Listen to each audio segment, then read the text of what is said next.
going on, everybody? Welcome to our special Tuesday live, where today we are going live with Speed to Lead as well as a bunch of Titanium University members.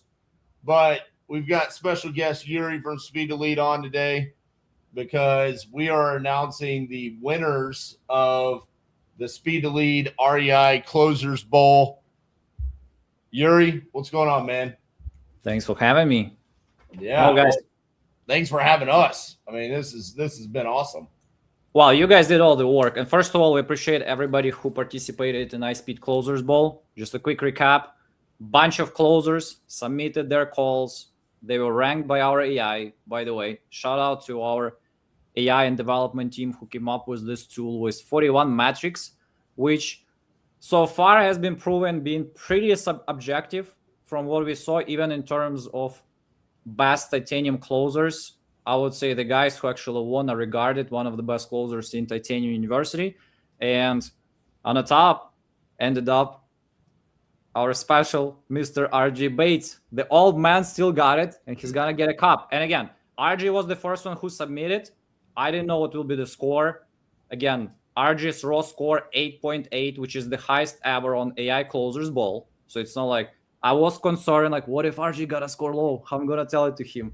I mean, he's gonna be upset, or like, what's gonna happen? It could, and it can be possible. Hey guys, we're gonna run maybe March Madness, and it's possible. But I know that RJ is competitive and he has some more calls. But it's been exciting. And again, by the way, I want to thank everybody from Titanium 2 who joined us during 20 lives that we did for Closers Bowl. Like, we called on Saturdays and Sundays, any day. Like Caesar, Hyra, and a bunch of other guys who came up, we called and we showed the industry that, hey, you can close anytime. And, it's been a fun ride. And, thanks for training all those people to close deals, because I'll let you cover this. But some people ask, like, oh, is it like heavy on titanium? No, it's not heavy on titanium, but it's heavy on ability to close in one call. I met a bunch of people who do 2-call closes. The most common feedback is like, okay, it's hard to get a hold of person for the second time, or the first call sound like another VA call. Let's say we have a call lead and VA called, clarified all information. Right now you call and you sound like VA. Let me clarify information. I'm gonna call you back with the offer. Or it's 1 hour conversation about building rapport, their relatives, which can be important, which might win you some points. But if you don't finish with at least some kind of offer and trying to close, you're not going to move forward anywhere. And that's, for now, we think is the most effective way to close deals. And this is what RG is teaching. And, happy to see that it's proven. And bunch of calls that were actually in top 10, those were actually 1-call closes. Those were closes. It wasn't like, oh, just random big call that just put bunch of metrics. No, those were closes. Those were great calls. And thank you for, making it happen. Well, thanks for giving us the opportunity. And to kind of recap some of the stuff that you talked about there, this was open to the general public, not just Titanium University members. I'm extremely proud of TU and all of the people that submitted calls. It's not easy to put yourself out there to be judged on what you're already doing. The ultimate judge is how much money gets in your bank account, right? That's the ultimate judge. But this is an opportunity for everyone to kind of understand where they are skill set wise with talking to sellers. And it gave a great idea of what is taking place inside of Titanium University with leveraging Speed to Lead leads. For us to take 70% of the top 10 is obviously an honor for both me and Cassie and all of the Titanium crew. We're extremely proud of everybody. I know there was other people inside of TU that had extremely high scores as well. But due to some of the scoring, whether or not it wasn't a Speed to lead or a package or whatever, they didn't quite make the top 10. But I'm proud of each and every person for putting themselves out there to get judged. And like you said, Yuri, I was one of the first people to submit calls because I saw this and it's an opportunity. I wanted to showcase what Titanium University could do with using the closers formula. And this comes back to, people questioning why is titanium so heavy on PPL? What makes the formula different? Well, it's about results, and that's all it ever is about. And that is something that's a huge focus of what we're trying to improve on here at TU, is getting more results for our community. And so I'm proud of each and every person that submitted this. And for the people that finished in the top 10, could be more proud of you. So let's kick it off, Yuri. Let's bring up who finished in the top 10 here. Can we get Gene? I think he's in the backstage, and let's get it. And I just wanted to add another thing, guys. For us, it's very important. I know with iSpeed to lead, but it was really important for us to show some transparency, how we score. You could see all the 41 metrics. We also allowed everybody to submit different calls, and we saw people who called for sale by owners. We saw people who called on tax blast. Even higher Caesar, they submitted calls from other PPLs and their own lead sources. You did get a little bit more points for calling iSpeed to lead leads and getting our packages, which might be a little bit reduced during our next competition. But so far, it's been transparent. The feedback was fairly positive, and we would like just to keep pounding this, keep improving our AI, and just have more fun with that. There's Gene, founder of The Money. What's going on? What's up, Gene? Hey man, congratulations! I can't believe you won. I know. It's getting old. At some point in time, I think we should just say I'm pretty good at this. I was like, wow, that's like Stone Cold Steve Austin wearing the belt. I didn't know Yuri's going to announce me the winner that fast, so I didn't pull out the belt. So, and we already promised RJ that we're going to send him some kind of cup or something. Yeah, so. I need Gene. Yuri, let's give away some. I got some gear here. Let's give them away. Okay, so we're gonna do that too. Gear away. All right, Yuri. Let's announce some of the top 10. Who do we got? Let's go. And the Mr. Number 10 is. You wanna go? You go. There you go, guys. So. Who finished in the top 10? And the number 10 is Mr. Caesar Lacosta. Let's bring him in. Let's go. What's up, Caesar? What's up, man? What's going on? So, Caesar, on your call, was it a speed to lead? It was. It was, yep. It was? Yes, sir. So, going through the competition, I know you were a big part of the lives there.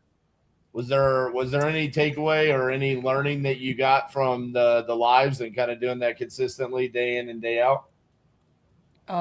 You said it, just consistency, anytime any of these guys do this, like, take advantage of it, not only because you can get some prizes, but just that energy that you get out of it, right? Where you're able to use someone else's positive energy to just carry on throughout the day. Because there are days when this phone gets pretty darn heavy, not gonna lie. But when I see Tyler or either other folks even outside of TU just banging the phones, I'm like, well, if they can do it, so can I. And the next thing you know, it just becomes muscle memory. So it's huge, man. And I'm glad that Speed to Lead is doing this. It definitely helps a lot of people out. And I'm sure for people that are listening, it helps them too. Absolutely.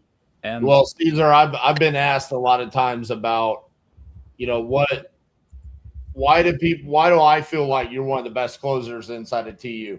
I had to say it goes to the daily reps that you put in, man. I mean, you're a student of the game. You're always putting in the work, and it's very obvious to so many of us. So congratulations on finishing in the top 10. Yuri, go ahead. Thank you. Yeah, and I want to give a shout out to Caesar because he helped also a lot of people to get better. He has his own group, SAF2, SAF 10. Tap 10. 10. It's 10. Maybe we get to 20 one day, or 30, or 100. But one of the winners actually on our board was actually trained in part by Caesar, and you're gonna guys see him as well. But shout out to Caesar for helping out a bunch of people on our channel and inside of TU. And the number 9 is, if we have him present, Mr. Tyler Osborne. as well with Titanium What's University. up, baby? How is it going? Hey, it's going great. How are y'all? I just So Tyler went live on Saturday with a bunch of other TU members, and he had one of the best calls I think I've ever heard a TU member have. And that deal you locked up on Saturday just got assigned today for 15 grand, right?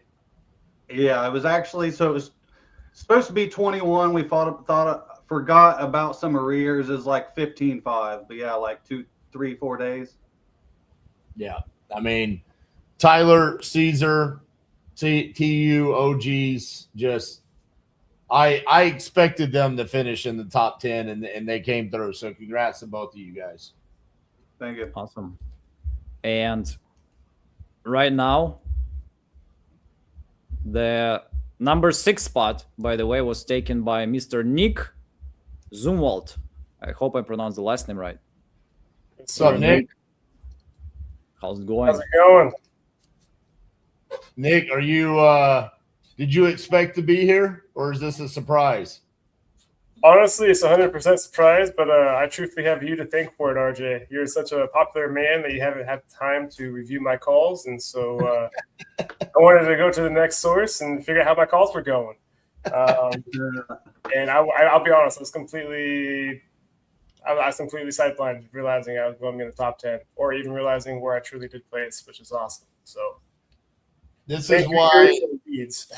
Nick, this is why everybody should always do, like Caesar said, do these lives, do these competitions. It can bring out another part in you, right? The 2020 Closers Olympics was my breakout moment. I didn't think I was a good closer, but by going live and doing it, next thing you know, everyone's like, holy cow, man, you're really good at this.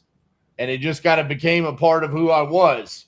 So I'm hoping for you, this is like a breakout moment where suddenly you kind of embrace like, oh, I can do this. I expect to be closing deals on a daily basis. So I'm extremely proud of you, man. And I'm not going to say I was surprised to see you on here. It just, I didn't know if you were going to submit or not, right? I didn't know if you had calls. I didn't know if you were going to do it. And so to see that, you actually be willing to do that, that's an awesome thing for you. This is an awesome moment and something that hopefully gives you momentum moving forward. Thank you, RJ. Appreciate it. Yeah, no, I'm excited. You've seen my journey, and you've seen what it's taken for me to be at this moment. So for you to say that, it really means a lot. Thank you. Love it. And Mr. Nick actually got the second ever highest score in AI Closers Coach, right after RJ. If you take raw scores, so it's 8.6, RJ got 8.8. That's the highest ever we got. So Nick is actually at 8.6. So that's if it means something. But we hope to get some 9s in future. But all that means is I don't have to do call reviews anymore. Nick just has to do them all, since he's going to come on here and say I don't have time to do his. So now, Nick, you're. I still didn't get number 1. So I got a lot to learn still. You still got to do those call reviews. I love it. All right, Yuri. And at number 5 is Mr. Jairo Rodriguez, who I know is regarded one of the best closers, if not the best closer in Titanium. So excited to have him on the board too. And Jairo will be with us later. He's driving and he lives in Manhattan, and so that's not a good thing. So yay, Jairo, we're so proud of you. Also, we expected it. So good job doing meeting expectations. So, and at number 4, we got Mr. Jesse Barco. Yo, what's up, guys? So Jesse, I know that you don't put yourself out there. I think your exact words before this were your face is sweating. It might be because you have the most epic beard and your face actually can't breathe. But I knew that you were a killer, and I was happy to see you submit a call and get up there. This is no surprise to me whatsoever. I know you've been slinging deals, in the past 6-9 months of your business has been insane. So congratulations. I appreciate that. Thanks so much. I'm just excited to be in a room with y'all. So that's awesome. That's a huge accomplishment for me. Congrats, man. And we got one more, right, Yuri? Correct. Correct. And guys, if you want to check the full board and also check the packages, just go to titanium.ispeedtolead.com. You can see the scores. You can see actual submission form and metrics, still available, how we measure. So if it helps, it might help some of you, to check how we score and, how you can win. Plus, you can get a bunch of leads with iSpeed to Lead too. And do we have Alex here too or no? In the Alex, backstage? no, he's not here right now. Okay. So, and we're going to number 2 right away. Mr. Tim Lambao. Let's freaking go. Hey, what's up, guys? Number 2. Yes, 2. sir. How's it feel, Tim? Man, it feels good. I really just want to get the prize. When I saw the prize, I was let me get the money. That's it. But Tim, I love it. I had to say, man, Caesar's been your number 1 fan since day one. Before you were even in TU, he believed in you. And I've seen how hard you worked. I told you this inside the group. Couldn't be more proud of you. This is a showcase of where your skill sets are headed and where they're going, man. And congratulations, brother. This is an amazing accomplishment for you and your family. And hopefully the prizes that you did win, we can spearhead that into more money in the bank account. That's right. Thank you, RJ. I really appreciate it. When I came in here, I don't know nothing about wholesaling. I just found a YouTube video of RJ, got into the Facebook, got into the Vault, messaged Caesar and Tyler. Remember, then they got me in TU. Then that's it. I love it. Yuri, Alex is in the backstage now. And we just have a guest who is one of our frequent live guys. Mr. Alex Rodriguez got number 3. Not in titanium yet. He might join. Yeah. What's up to you again? Caesar will close him on that to get some good money. He's been working on it since he coached me in the accelerator program. So, What's up, Alex? How you doing, man? Not much, man. Just happy to make the leaderboard as a newbie. I just started off in September, so just tell us top 2 things you learned from RJ. Just being straight up with the process, man, and being confident. You know what I mean? Like right at the gate, well, how much you looking to get for it? What's going on? Like, don't be afraid and just figure out how you can solve the seller's problem and get straight to the point. Not everyone's going to be your seller, and just on to the next, pretty much.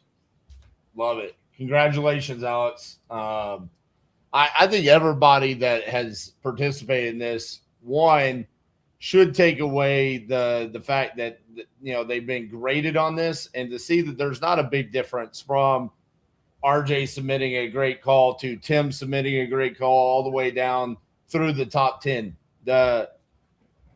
This really proves that the difference in this business after you develop skill sets is your ability to maintain consistency, the ability to navigate the losses and the struggles to get to the victories. That's what really differentiates this, because once you kind of understand how to navigate these seller conversations, we're all pretty equal. And so proud of each and every one of you, and looking forward to doing this again in March.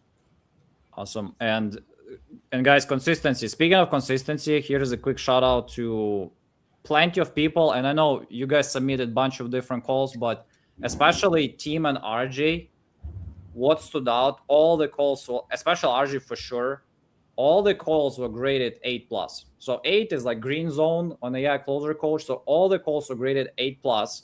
Even there are, I think you submitted like 5 calls or something, but all of them graded 8+. They went to the closing, they explored motivation, they did the right opening, they did the right assessment, they did the offer. So it's all about consistency, and we see it in a lot of cases.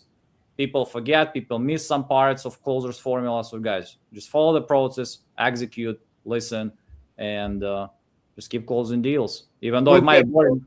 One more shout out. I know I haven't been on a live with her, but I know Ashley is a huge part of the Speed to Lead team, coming on with the lives all the time.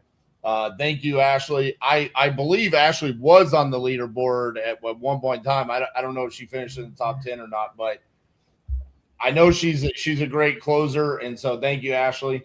One of these days, Yuri's going to let me and you on a live together at the same time. I don't know. Right now, he just won't allow it. So, well, I wanted to point out this thing too. Taking competition seriously is important too. Like team right away, hey, 30 closes, I got them all. Let me submit them all. And he would contact me like last day, like, did you rank all my calls? What happened there? Let's go there. I got a package. Give you there's my 25 points. Same as Alex. So being competitive, and by the way, guys, I know there is a phrase like collaboration over competition. Yeah, we need to have some balance. We should be willing to kick some butts around, and because that's just gonna help you in life. And I know RG is kind of trying to be humble for that and blah blah, but I know everybody in this room is fairly competitive. That's what I mean, let me say this on that note, Yuri. At the end of the day, once TU is done, hugging around the campfire singing Kumbaya, we're all buying the same damn leads. And I don't get to eat off of Caesar closing a deal. So as much as I love Caesar and I want him to win, there's plenty of deals out there. If we're competing on a deal, then we got to win. That's it. And that's how business is in general. We can all be friends, but we are all competing to get in front of as many motivated sellers as possible, get properties under contract, and assign those for profit. That's our job. And so that's why I like these types of competitions, because it does, like you said, it does show where our skills are, but the ultimate skill is being able to cash checks at the end of the day. Wouldn't say it better. And on this positive note, guys, let's make some dials. Everybody got some balance. Everybody got some leads. So let's do it. RJ, you can put me on the backstage, and I'll let you guys call. Appreciate you, Yuri. All right, boys. Alex, you dialing with us? Let's do it. Wouldn't have it any other way, RJ. All right. Anybody already bought leads? Nick's already bought leads? All right. Very good. I'm behind the 8 ball. I have not bought a lead yet. Slacker.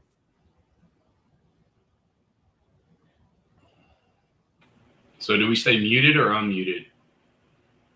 Unmute when you get someone on the phone, unless there's someone already going. And if you have a shitty call, mute yourself. Gotcha.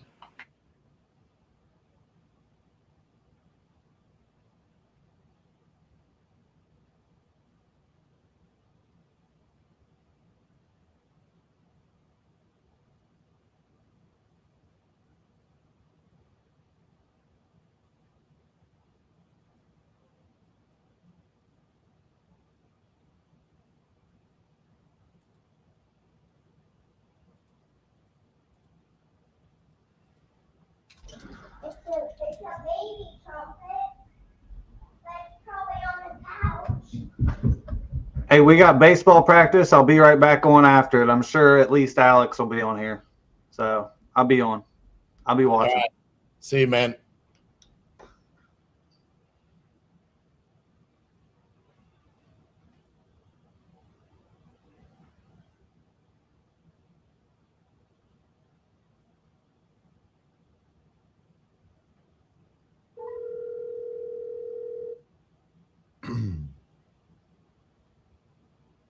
Hello. Hey, is Nestor there? Yeah, speaking. How can I help you? This is RJ Bates calling about your property there on East Willow Street. Looked like you had talked to someone on my team about wanting to sell that property. Is that correct? Considering it, yeah. Awesome. How much were you looking to get for it? $550. $550. All right. Tell me a little bit about what you got going on. No, I'm not gonna move back to Idaho, so there's no plan on keeping the house. So I'm thinking about just unloading it and buying a house somewhere I live. Gotcha. So Maybe my notes are incorrect. Is it tenant occupied? Is it a rental property for you? it's a rental property for me. Gotcha. Okay. How much is it currently occupied or vacant? Well, that's the thing. Currently it's vacant, but I can take it off the market for rental if you're really considering about giving me what I'm asking for, my asking price. Gotcha. How much was it renting for? I can't tell you that. Oh, okay. Why not? Well, it's either you guys want to buy it for what I asked for, or we don't need to talk. Right, but the rent rate might help me want to give you that. Yeah, I'm not going to give you that information. So it's either you guys take it for what I'm asking for, or we don't need to talk, just basically. Okay. That's weird. I mean, if it was rented out for like $5,500 a month, I mean, that might make me be like, yeah, let me give you the money right now.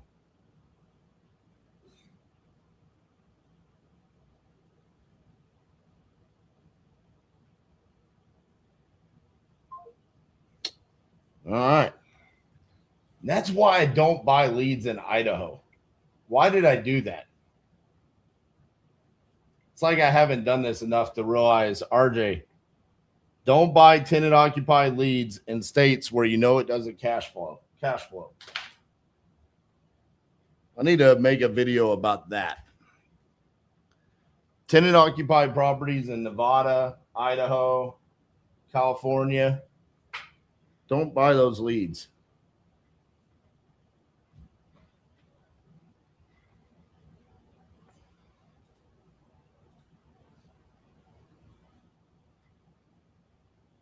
Is everyone else muted? Everyone else is muted.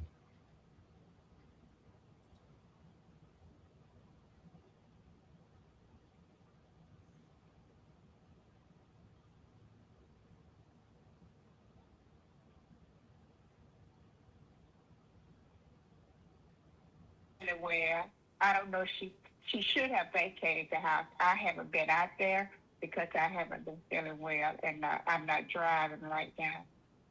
God, okay. So you saying the tenant is still there, or has she vacated?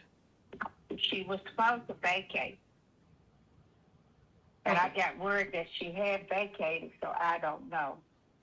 Okay. So are you, and I'm sorry, but are you currently living nearby there? Are you in a different state? What's the situation? No, I'm in a different town to where where the house is located. Okay. And I may have to ask you 2 or 3 times different things because I have a hearing problem right now. I had my eardrum converted, so I am kind of in a bad shape right now, and I'm not driving or anything. The fact that I haven't been out there to see anything, because I'm not driving. Okay. So if I'm hearing you correctly, ma'am, you're looking to sell this property because your previous tenant, or maybe she's still there, we don't know, trashed the place. And I mean, what's your ultimate goal here? To sell the house because I'm getting too old to keep up anything. Yeah, no more tenants and toilets for you, huh?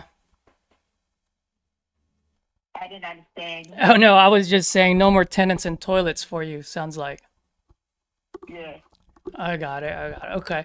Well, you said something that I just want to bring up. You mentioned you had other offers on the table. If you don't mind me asking, why haven't you taken them yet? Well, for one reason, someone called me. I haven't been able to go out there and, see it or anything because I haven't been driving. It's been about a month and a half now that I've had my ear problem, and it's not getting any better. They couldn't get the blood out of my ear yet, so I'm waiting on them to try to get the blood out. They don't want me to drive or anything. I don't know what happened to my eardrum function before Christmas. Sorry to hear that, ma'am. That being said, I mean, I'm sure these guys have thrown offers over the phone.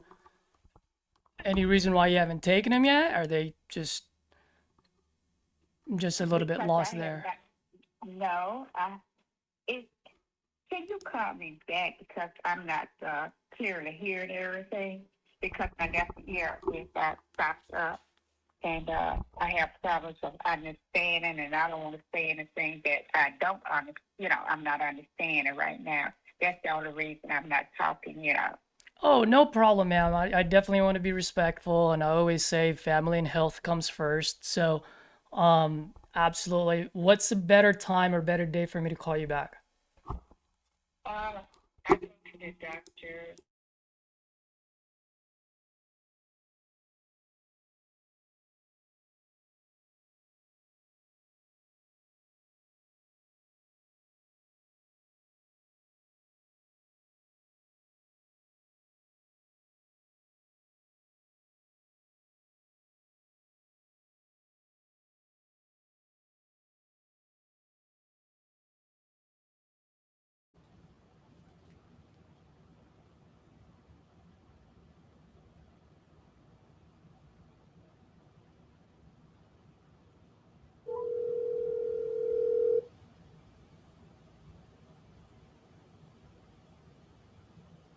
Well, it's Doug.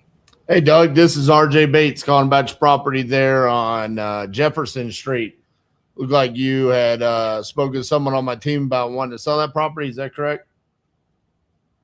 Yeah, I'll be selling it soon. Awesome. How much were you going to be looking to get for it? I was gonna list it 135. 135. All right. Well, tell me a little bit about what you got going on. I bought it a couple weeks ago from a lady that needed to get out of town fast. Got a good deal on it. She left all of her stuff and her dirt behind, so I cleaned it out. We're probably about 90% done. We'll have it done by, I guess, tomorrow is what they're telling me. My little clean out crew. And then I got a new garage door coming in a week or two, just because the old one was garbage. Just making the worst thing about the property the best thing now. So. Gotcha. So when you say you're going to be done, is it more of like a quick little cleanup or a full-on flip? Well, yeah, I guess you can call it wholesale.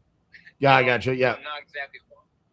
Yeah, so, we cleaned out all of her stuff, but we're going to do it like a deeper clean, like a vacuum and a wipe everything out kind of a thing. Yep. But really, I mean, it's extremely livable. Like it just, it's just not modern, really. I got you. Yeah.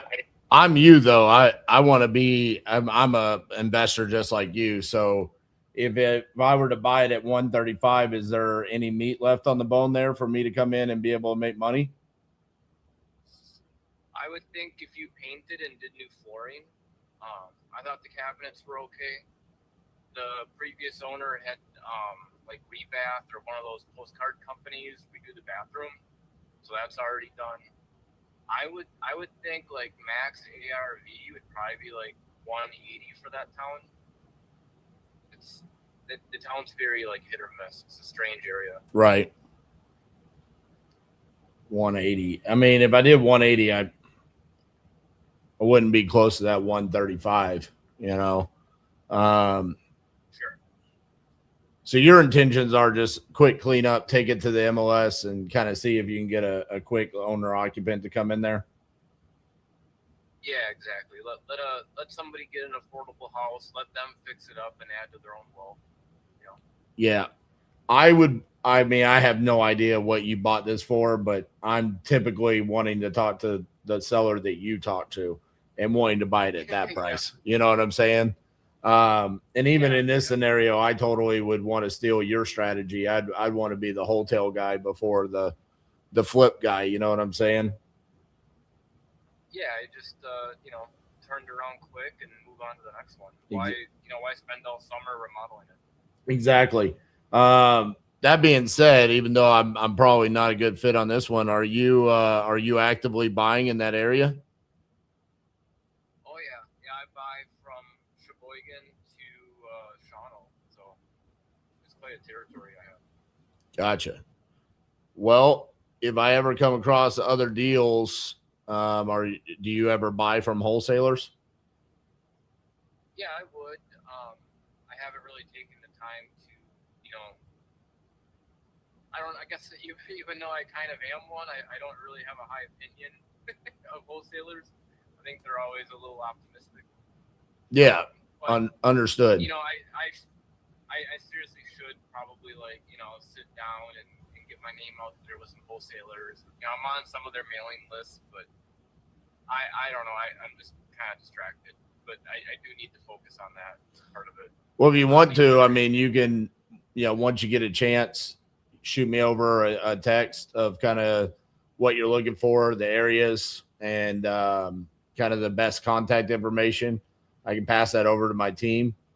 And as we come across deals, we can bring them to you and see if it's a good fit or not. At least then I can make something out of this phone call, since I'm not going to get a house out of it. But at least maybe we can do a deal later on in the future. You know what I'm saying? Yeah. Put me down for anything Northeast Wisconsin. Northeast Wisconsin. Just text me over like your best email and whatnot, so that way I can actually formally put you in my system, because we put them by geographical, because we do this across the nation. So, and my name's RJ Bates, by the way. Okay. Hi, RJ. I'm Doug. Nice to meet you, Doug. Well, yeah, shoot that over to me, and then hopefully we can send you some deals over later on this year. Okay, and are you the owner? I am. Okay, and then do you pay with cash, or do you just flip contracts? Well, I've done both. Normally, at this point, I primarily just like the wholesale. But I've done wholesales just like you. Wholesales I've done in fix and flips in like 13 different states at this point. So, but I kind of got burned out on that and also got burned on it. So at this point, I primarily wholesale. Yeah, and then use PropStream or what's the other one? InvestorLift. So both. We use PropStream for comping primarily, and then InvestorLift and InvestorBase is what we use for dispositions. Yeah, I keep wanting to sign up for InvestorLift, but I don't know if there's enough buyers in my area. You know. Honestly, if I were you, I would test out InvestorBase. You can get a free trial on it for 7 days. And so then that way you can get in there for 7 days, play around with it, look at the buyer's list. The buyer's list between the two are very similar. InvestorLift is more of the bells and whistles with the AI features that they have. They have a mode called Artemis mode, which allows you to see when a buyer actually views your email marketing, how long they look at the pictures, how many pictures they click on. So that's kind of what you're really getting with Lyft. So honestly, if I were you, small area, probably smaller buyer base. Instead of spending thousands a month, you just spend $249 a month with InvestorBase, and you can test it out for a week for free. Okay, yeah, that's not bad. Like, you know, I own a Home Investors franchise, and they give us like an insane discount on InvestorLift. But it's still, you know, still a few grand, you know, for the year. And it's like, man, I don't know. Yeah. They don't let you look at the buyers list in your area until after you pay for it. As someone that does this across the country, we primarily at this point use InvestorBase. Okay, good to know. All right, cool. All right, Doug. Well, it was good talking to you, man, and best of luck with your deal. Hopefully it sells fast once you get it listed. Yeah, I don't think this will be a problem, but yeah, thanks for the call and thanks for the info. Keep me in mind. Yeah, will do. Thanks, Doug. Bye-bye.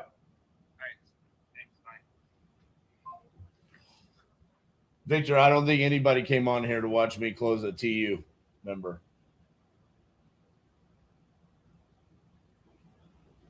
See if Tim is on the phone with somebody.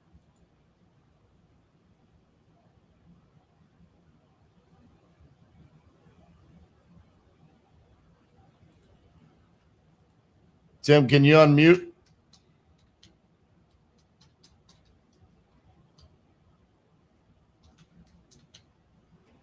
But yeah, it's an older house, yeah.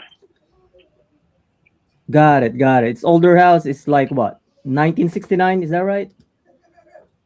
Maybe because because mine was 89, so I'm pretty sure that one had 60s or so. Maybe 70s, but 60s probably more. All right, so let me see here, Sean. So based on what I'm looking right now, seems like I need to do the AC, the water heater, right? How is the roof looking like? It's like 15, 20 years old, maybe. Got it, got it. So, all right, so 'Cause she did definitely, do that. all right, Yeah. so definitely need to change it pretty soon, huh? Yeah, she did do the roof. I remember that because she had some roofing issues, and so she went ahead and paid that and got it done. That's one of the good things that she did do.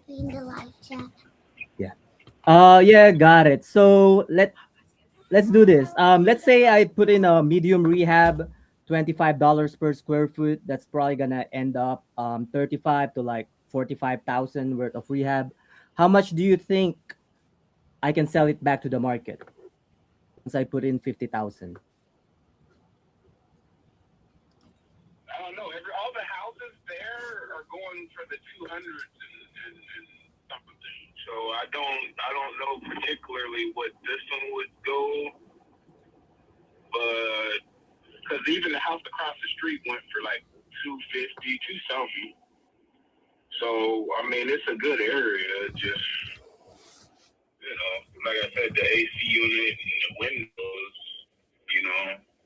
but Got it. Got I could have a thing figure maybe over 200. Yeah. That's what everybody's selling their house next door and across the street for around two something. So that's what I thought 200 would be all right. But then I thought, okay, well maybe the rehab stuff. So Yeah, I mean, I guess yeah. yeah, I think you're actually right. I could put the work into it and get the 200 if I want to do it that route.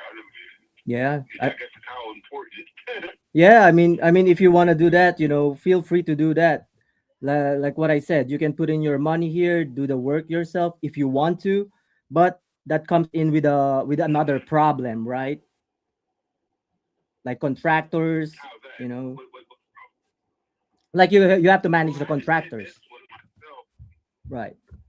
Oh yeah. But yeah, because I had to remodel this. The house I'm in now, I had to remodel it too. So I was like, well, it's cool. It's whatever. I mean, it won't be the first time. Got it. All right, so I think you're actually right. Like a couple of properties here sold around 200. So let's see here. Real quick, let me explain to you our process real quick, Sean. So every time I buy a property, I always have to find a local partner. That way, I always have a set of eyes on all of my project at all times. All right. Yep. And once we agreed upon a price, I'm just gonna send you a two-page agreement that says I'm going to buy this property on this X amount. Then once you sign that back to me, the next thing I'm going to do is I'm going to send my contractors and my partners. If they come back and everything is the way you told me it is, then we open up title and we close on your timeline, right? But if it's not, then we have to revisit the price and the timeline. Does that sounds good? All right. So if I buy this, I'm just right now. Yeah, go ahead. yeah. So if I buy this one cash, as is, I pay for all the closing costs and no realtor commissions. What's the best number that you can do for me? I don't know because I'm still now. You got me thinking. I don't know if I want to remodel it myself or just let the next person. I'm gonna have to think about that one for a minute. Because if I sell it the way if it's the way it is, I don't know. Because the city had it for 140, so I'm thinking. Oh no, I might have to get back with you on that one because now you got me thinking. Ask him how much. Having the money to do it though, it's weird to actually have the money to put it together or not.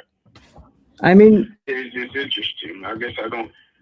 Yeah, have that kind of money, but yeah, that's an option, right? Like based on what I'm looking right now, I mean 45 to 50,000 plus the foundation. So foundation, it's a little bit of money, but if you have the money, so you can do it yourself.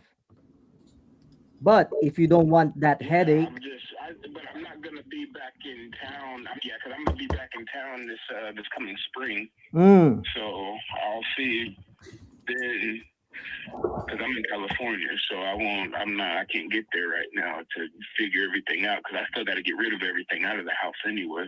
okay. So, but yeah, I won't be there until it gets a little warmer, I guess. All right. So, okay. Well, So, I do want to make a deal right now yeah. because the way I look at this is, the faster I don't make money. I don't make money until I sell the property, right?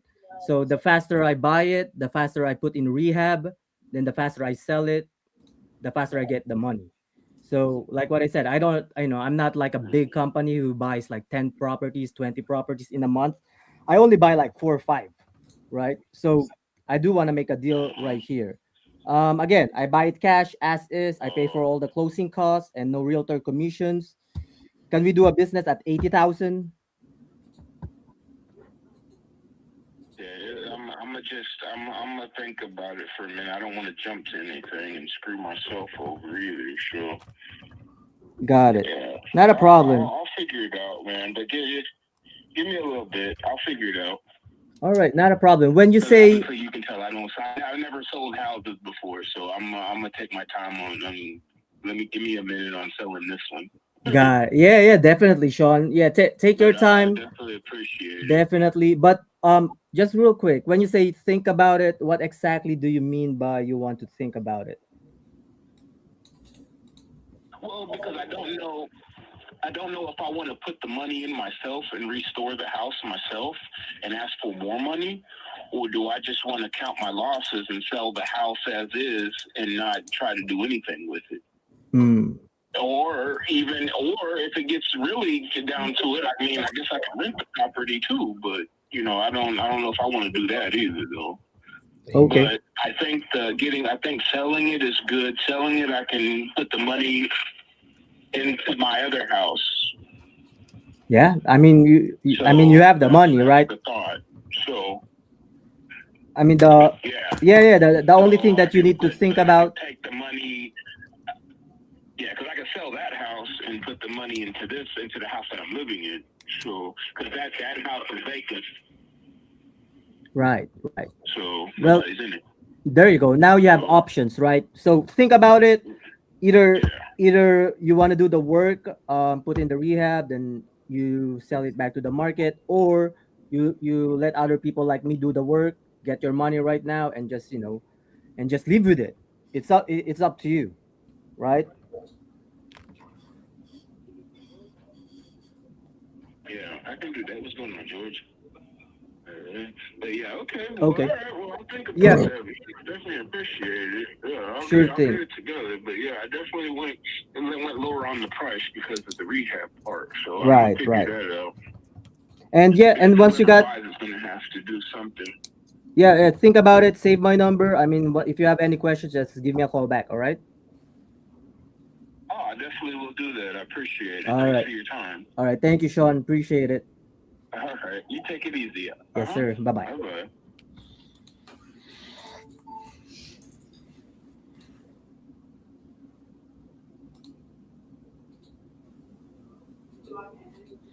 All right. Let me.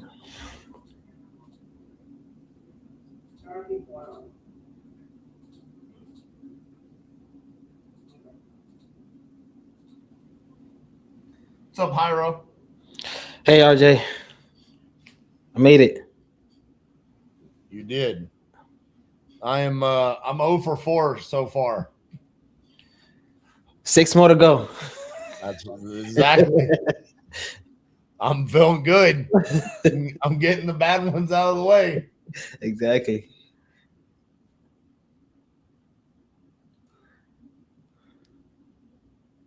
That bill sucks. Just based off of what you just wrote there. 14-day disclosure. I'll look into it.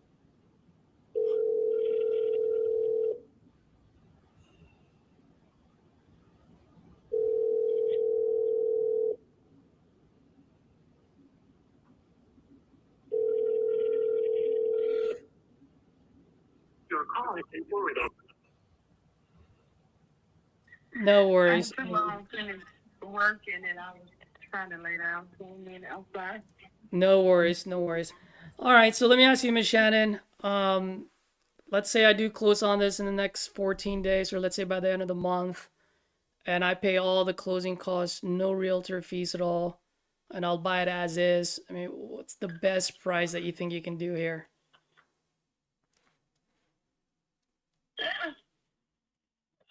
I told her 5, but I have to.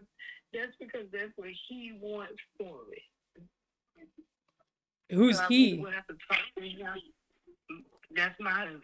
I really have to talk to him and see will he go down, or do he just want to stick at that price?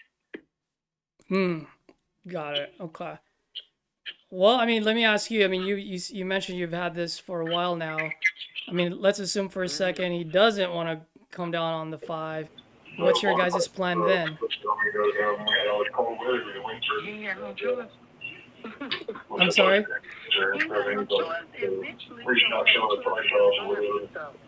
you know, we just go to the next property, I guess, until we find somebody to buy it. I got Like you. we've been doing. I got you. Okay. And are you guys ever gonna plan on maybe fixing it up to rent it out, or? Perhaps. I'm not really sure though, because we invested a lot of money in 2 of our properties. We're finna get ready to start on another one right now. So if we do, it won't be one that we'll be doing right this moment. Got it. Okay. All right. Well, you know what, Miss Shannon, how's this? Because I do really appreciate you telling me your story, and like I said, it hit home for me because we have very similar experience in the last few years. And I do want to build a lasting relationship here, as you do have other properties we're looking to offload. How's this? I'll take a flyer on this one. I'll go ahead and agree on that 5,000, right? And like I said, while we're running title search, I'm gonna send my guys out there. Now, if it ends up being like a full teardown, then maybe I might have to come back to the table. But at 5,000, I think we should be pretty good based on the way you described the property. Okay. All right. So That sounds good.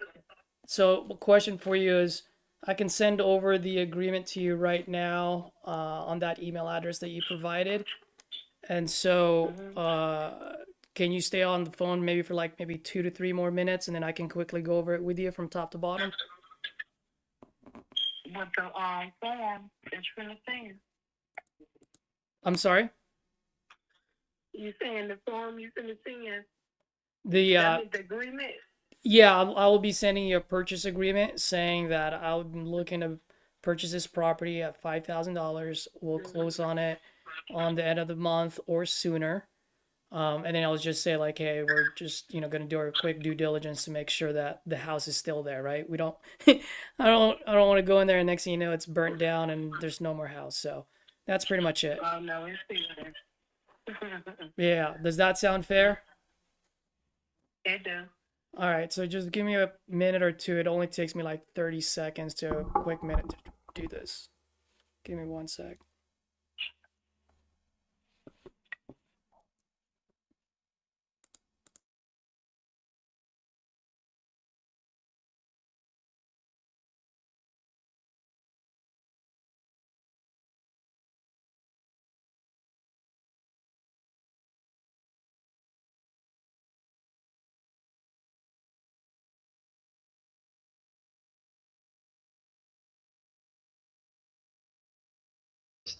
Start growing right now because they put the plant right now. They go and start. I think they start working already. They do the SKF battery plants and the Ford dealership, Ford plant. They're gonna start doing electrical cars. Mm-hmm. Well, how'd you come up with that asking price? What'd you base it off of? I don't know. I mean, I'm trying to get at least that much because 2 acres. I know, but where did you come up with that number? I'm sorry, I can hear you now when the way your voice. Can you hear me now? No. How about now? Hello? Can you hear me? I can hear you. Can you hear me? Yeah, I can hear you good now. Okay. So where did you come up with the $45,000 number? Where did that number come from? I don't know. Since they offer 43, I'm trying to get a little bit more money. Okay. Who is they? Like they just call you out of the blue and said, "Well, we'll give you 43,000." They call door something. Door. They buy houses, lands, and everything. I think it's in Nashville somewhere. Gotcha. Well, how could I make money with this?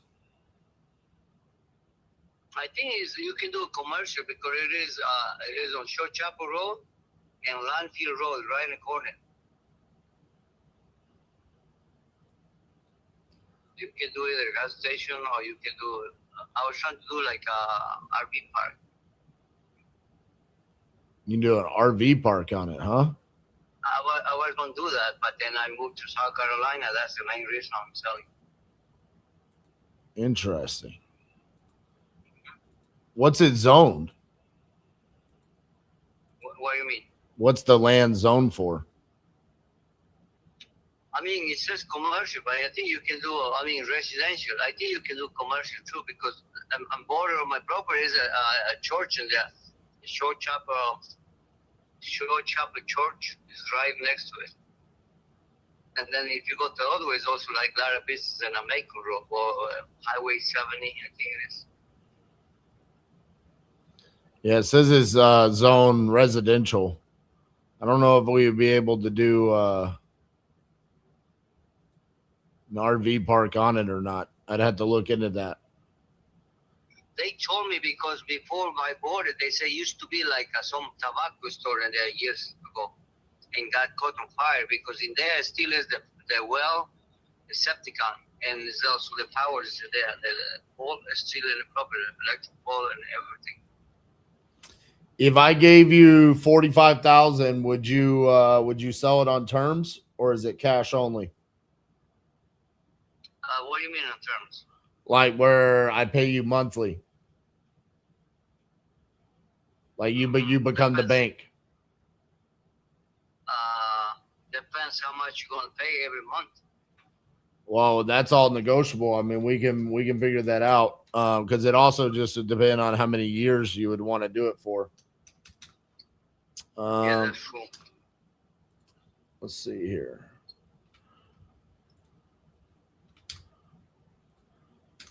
I mean, how much ideally would you want a month? I mean, if I'm gonna do that, it's kind of like a lease. How much you can pay every month, based on that, we can do the years, you know.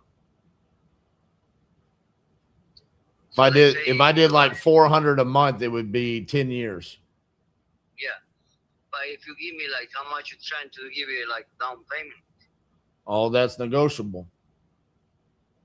Let's say if you give me half. Like if I give you half, I just want to pay the whole thing off. That defeats the purpose. Yeah, that's what I mean. Yeah. Yeah, if I'm already gonna give you half of it, I would just go ahead and just pay the whole thing off, you know? Yeah, because for me, like renting like 400 is no use too because I want to use the money. Gotcha. Otherwise, yeah.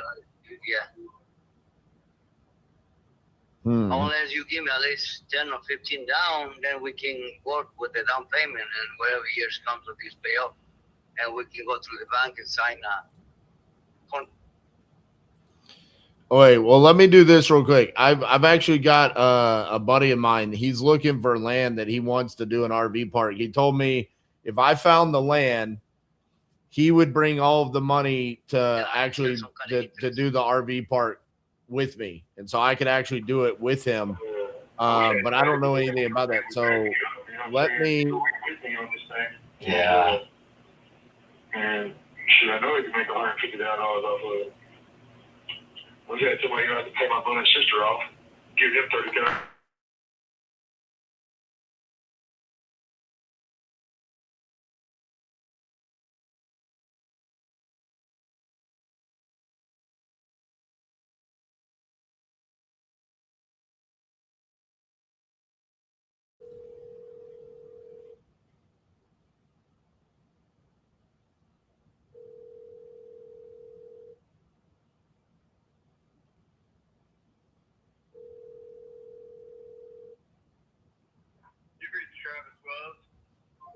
Dang it.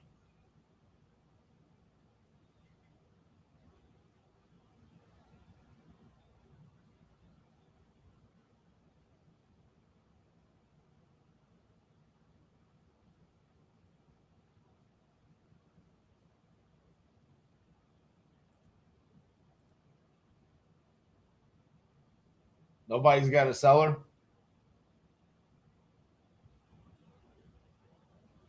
Well, we'll definitely look into that. Like I said, I'm here to help you out either way, whether I'm the end buyer or if not, you're more than happy to, for you to leverage my network, and for you to be able to offload these properties to help you guys out. All right, thank you. All right, wonderful. And I'll text you shortly with like how I like the pictures, which is very simple. And then just let me know when you think you can get them over, and then and I'll get these I'll get the ball rolling, and probably we'll have some walkthroughs this week, if not next week. Okay, that'll be fine. All right, thanks, Miss Shannon. You have a good one. You too, thank you. Bye. Let's go. Did you get that one? Yes, sir. I'm just like you, RJ. Anything under 10, I just can't help myself. 5K, bro. It's death. But I saw two as-is properties that were boarded up sold for 15. There you go. So as long as it's not a teardown, I've got a shot at it. Yeah, tell Claude to give you 15 right now. Well, I mean, he won't give me 15 because the other guys bought it at 15. Oh, that's right. He'll give you. He'll enough buy it to off me for 6.5, so he can sell it at 15. He'll give you enough to buy another lead. I love that guy. All right. I just got to take some notes here, guys, and then I'll get cracking again.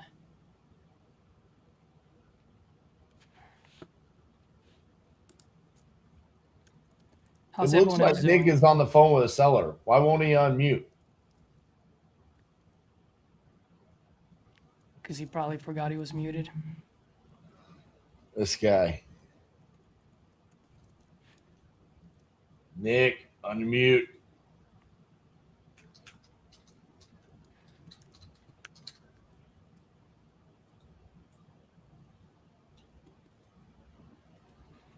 I don't know if you have his cell, but if you text him, he'll probably see it since he's looking at his phone.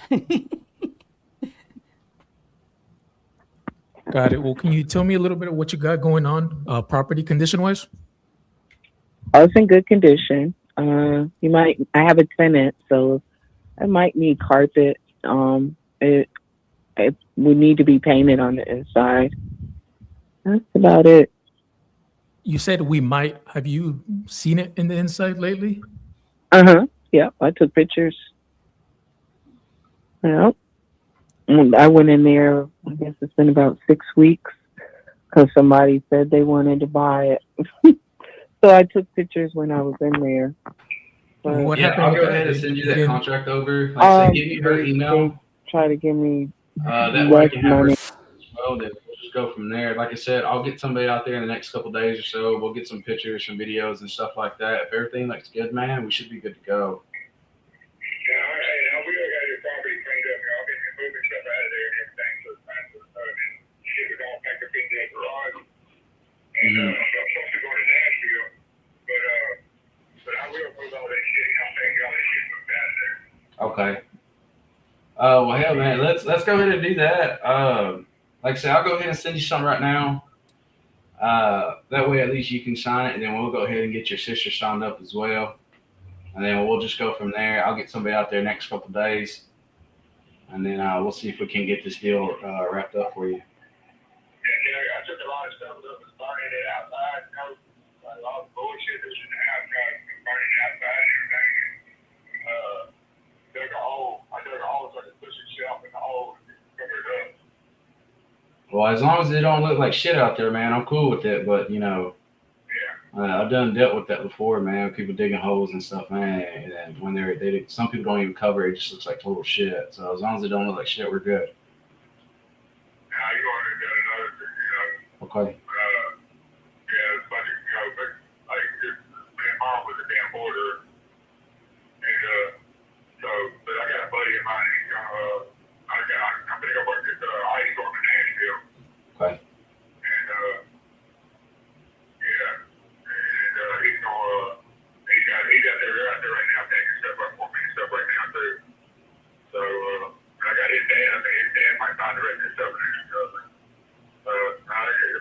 lot of bedrooms are in there.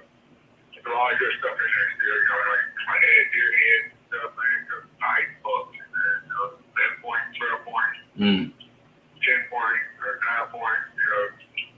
Nice big deer heads in there. White tail he killed last year. They were gone. Before he passed away. Oh man, I'm sorry to hear that. Yeah, and then mom moved back in the house where they had stood up for a couple of years. About 5 or 6 years they stood up. When he died, mom moved back in the house there, and then she wasn't there. Almost 2 years. She passed away. Hooked up halfway in that damn house. Man, I'm so shit, man. You should give me a more discount. I said you should give me even better discount. Give me some money today, and I will. I send you 500 today, and you let me have it for 100. Shit. I've always been a lucrative business. I think you should do it right. I can rent this damn lift if they're going to try and get all the damn box.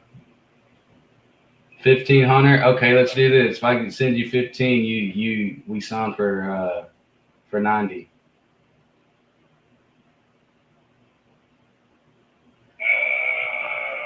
do 110.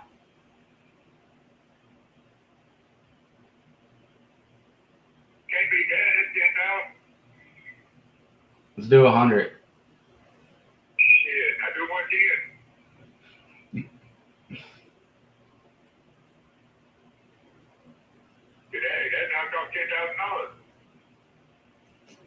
I just been waiting on video the whole time. I knew somebody from get on Facebook for about 140.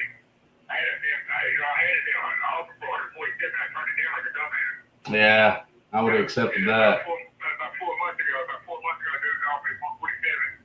And I think I should have took it. I was like, I'm gonna get 180 out of it, at least 180 out of it.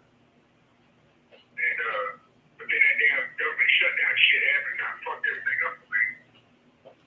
It's all good about I'm working and everything. But my damn work stopped working, and I'm like, oh. But yeah, I'm probably going to down this week. I make 20,000 this week.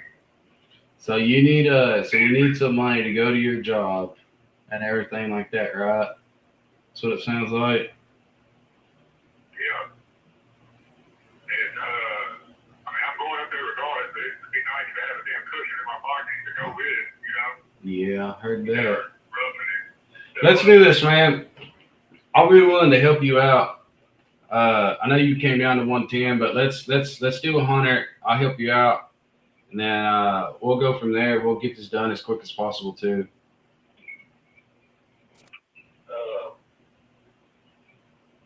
Let's see.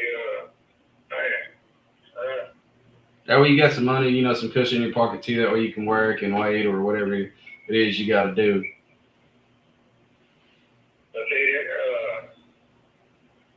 With the 30 to hold on it, what I'm saying? By the time we just pay that, then it'll still be split. I won't be split, but down 70,000, bring 3 of it. You take the majority of the part. I say you take the majority of it. You and your sister. The check comes to mine and my sister's name, or It'll come through the title company. The title company would disperse it out to you, your sister, and your brother. However, it needs to be dispersed out. Everything goes through a title company. Everything goes through a title company. a pilot company. Title. Title company. Yes, sir.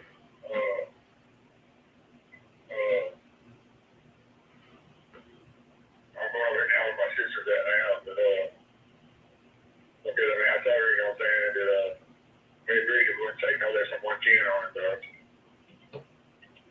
and the one girl wants 120 or go be this. Yeah. I know.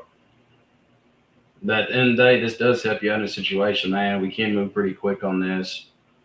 I mean, that's what, we're offering speed and convenience, How long does it take to close out? You pay all the Yes, sir. I'll take care of it all.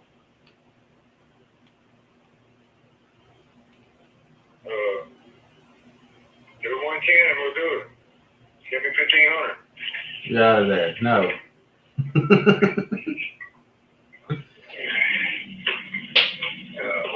Well, Let's do this. I feel like it don't matter. Here, let's do this.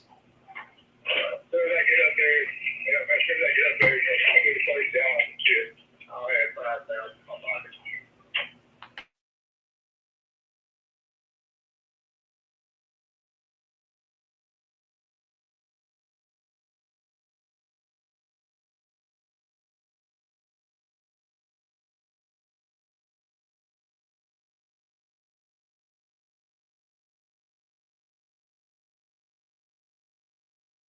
Down there in the box for that. But other than that, no, everything else is good. So say I give you the 375 and then I come in and I do all these repairs. How much do you think it would be worth after I fix it up? If you paint it,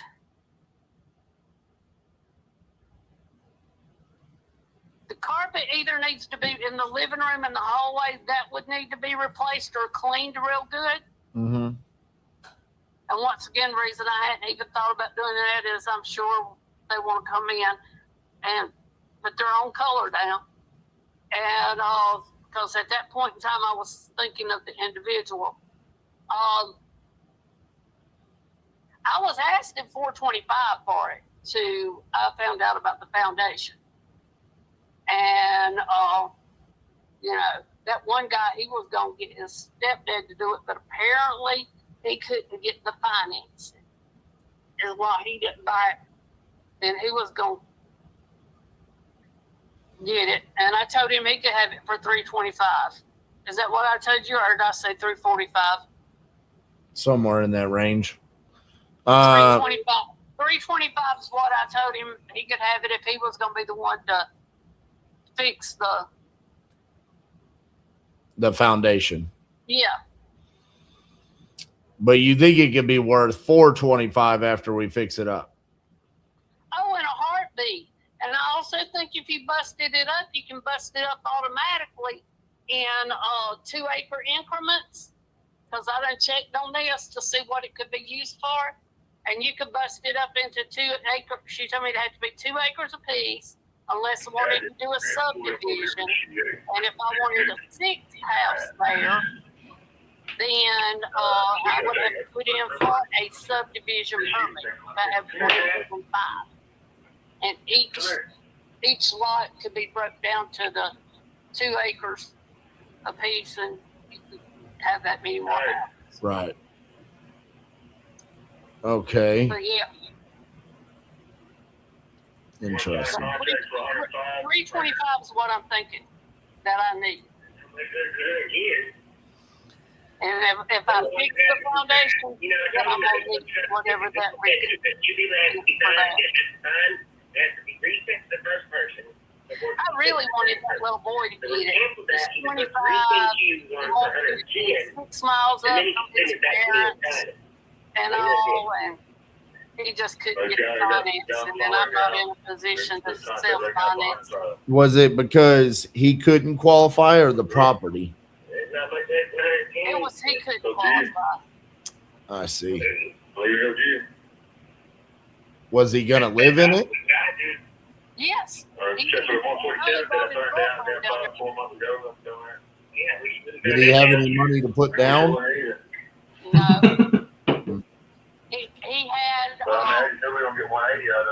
And we could, we should have. Like I said, 3 different times and about 6 different phone calls. You know, he likes the new horses. We used to have Tennessee walk horses.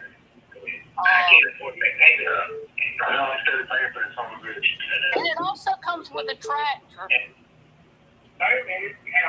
Whoever wants to buy it, it's a John Deere tractor. Take care of all the parts and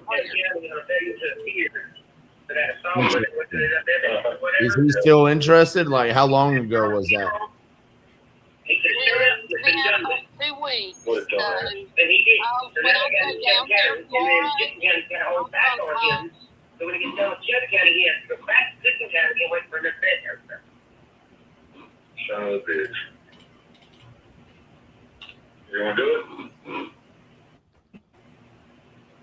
Because there's a part of me that wonders, what if I just came along and I became the bank for him? I'm going to go to Nashville and what advice on. I will mention that to him, and I'll say this phone.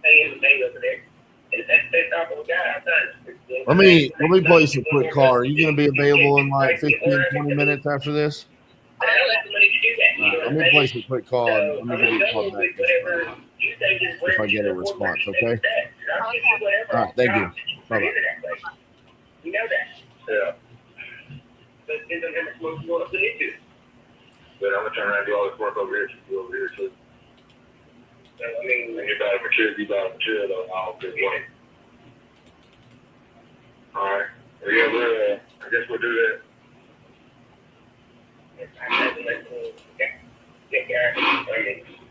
Right.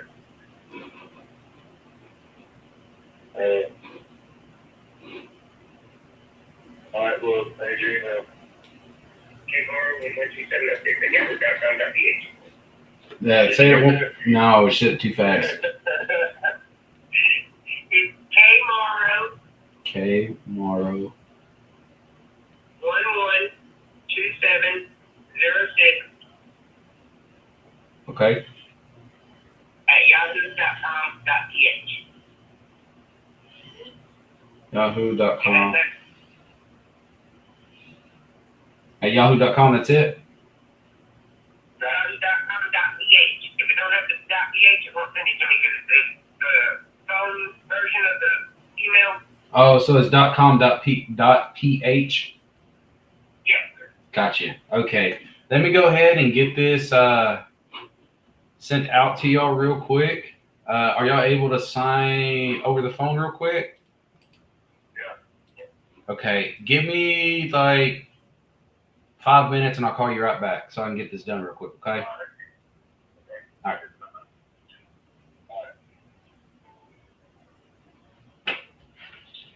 This one's about. Let's go.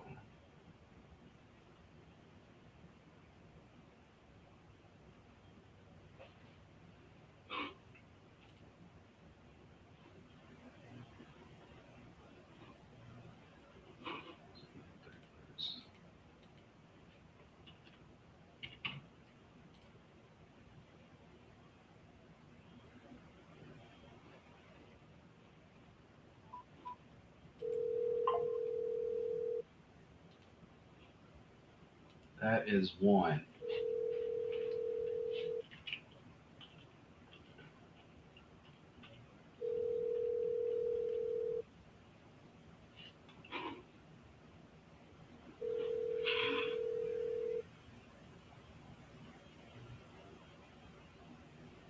Hi, you've reached Matt. Please leave me a message or send me a text.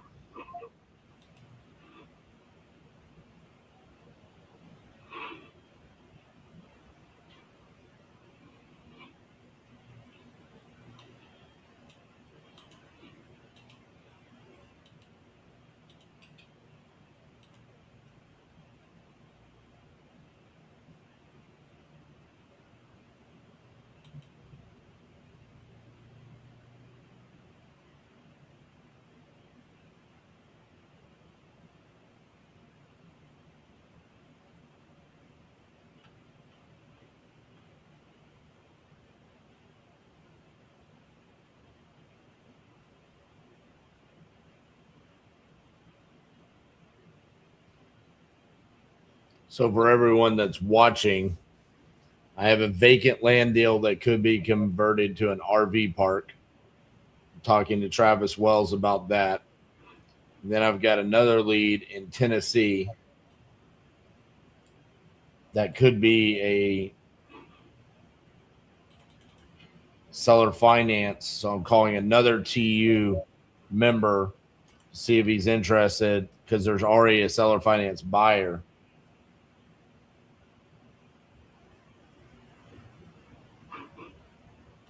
lined up.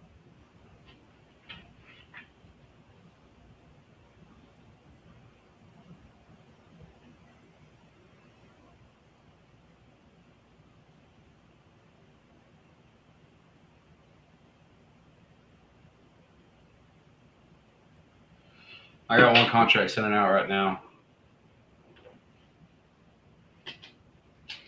Say again, Jesse. I said I have one going out up in Tennessee.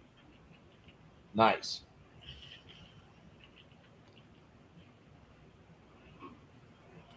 I think Caesar already sent one too. I did, and signed. Yeah, I got the dude. Both him and his sister are going to sign right now. What part of Tennessee is it? It's not Memphis, is it? Bergeson, Tennessee. Okay, cool. All right, I called all my leads that I bought. I'm gonna go buy some more. First lead I bought today was the one that was a sale. I mean, a contract I meant.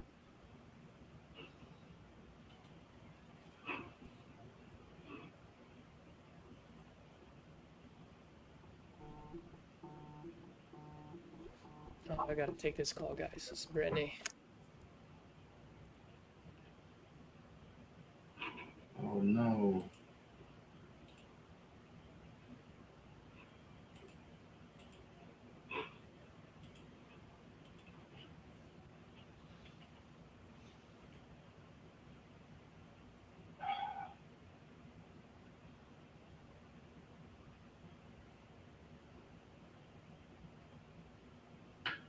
Well.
Hello, you a person? Yes, I am a real person. Is this Amanda? Yeah, who's this? This is RJ Bates. I'm calling about your property there on Polk Street. Look like Hi, RJ. How are you? good. Look like you talked to someone on my team about wanting to sell that property. Is that correct? Yeah, I think so. I think there was a young lady called me yesterday. Yeah. So, how much were you looking to get for that property? I've got it listed for 80, but I would consider less. I mean, if depending on the circumstances. But I'll tell you, I mean, I don't know if you looked. I have it listed on Zillow. Have you looked at that? I'm looking at it right now. Okay. I don't see it being listed though. I see it that it was sold for 20,000 is the last update that it had on there. Oh, yeah, I bought it from my sister a few years ago. We had actually been working on it for a while together, and I bought her out. But she got tired of it. It's a beautiful home, but it's not your typical fix and flip. It's over 150 years old. It needs a complete refurb. You know, I mean, top to bottom, rooter to the tutor. It needs a new roof, new plumbing, new electrical. My vision for it is I was going to have take the upstairs space and turn it into 5 en-suites. With their own keypad entry, and turn it into a really nice Airbnb bed and breakfast type thing. But it's not your typical fix and flip. It's got to be somebody with a vision and money. Right. Yeah. So let me ask you this, because yeah, go ahead. obviously you kind of know the property inside and out. Say I were to come in and do everything, the new roof, the new electrical, plumbing, all of that. what do you think this is worth once it's fixed up? Once it's fixed up, you know, looking at other, you know, very large old homes in Sullivan, I would say 300, 350. You know, possibly even more when you add in how old it is. You know, it's the oldest standing home in Moultrie County. It was built in 1868. So, I mean, you know, Lincoln was still fresh in his coffin when this home was built. That's crazy. Yeah, that is crazy when I started to think about it. I had started collecting a lot of Lincoln. Not that he was ever in the home. I don't want to tell it. There is no evidence that, because obviously it was after he died. But because it's you know, Illinois is the land of Lincoln. Right. And there are actually places like you can go in Moultrie County and there'll be a plaque established, you know, that, you know, Lincoln, you know, was here. He actually was at our courthouse, part of the Lincoln Douglas debates and whatever. So, but yeah, a lot of people are, when they find out how old it is, they're like, you know, did Lincoln ever stay there? No, he didn't. He was already dead when it was built. But there's nothing older in all of Moultrie County, and it really, you know, it's a labor of love. But yeah, so I'm sorry, I lost my train of thought. Your original question was It's just how much was it going to be worth once it's fixed how much up? was it going to be worth? Yeah, because I had in my mind, I had budgeted $150,000 to do all of the refurb and renovation with, you know, of course, myself being there, very hands-on, you know, overseeing all the contractors and everything. What we ran into is we had a hard time. We'd hire people to do work. They'd come in, they'd quote us something, and they'd say, yeah, we can get it done for this, and we'd just say, okay, and, you know, sign on the dotted line, and then they either wouldn't show up, or they would show up and they would start, you know, to work for a day, maybe make a little bit of a mess, and then say, you know, we underbid this project and we can't do it for that price. We're going to need more money. And I don't play that game. So I'm just like, well, I'm sorry you underbid, you know, goodbye. You know what I mean? I don't know if that's part of the renovation game that people play. You know what I mean? The contractor game, I guess I should say. Mhm. But yeah, we you know, ran into, you know, some problems with that, and my sister just kind of, you know, lost heart or whatnot. But I still love the property. But RJ, I'm not in Illinois. I am in Jacksonville, Florida. As a matter of fact, since I purchased the property outright from my sister, I haven't set foot in the property. I haven't been there. It's in Illinois. So that's one of the reasons why I'm looking to let it go. Otherwise, I never would consider selling it. I mean, if I was there, I'd work on it bit by bit myself. And, you know, as I have done over the years, it's, you know, but it's a beautiful home, but it's not your standard fix and flip. It's for somebody that actually wants to see her restored. She's got like almost all of the original, you know, like woodwork and pocket doors and a lot of the old details and the things that you know are still there, which is wonderful. You know, but anyway, so RJ, are you essentially like, are you like a realtor who sources properties for people, or what's your thing? I am not a realtor. I am an investor. I wholesale. I fix and flip.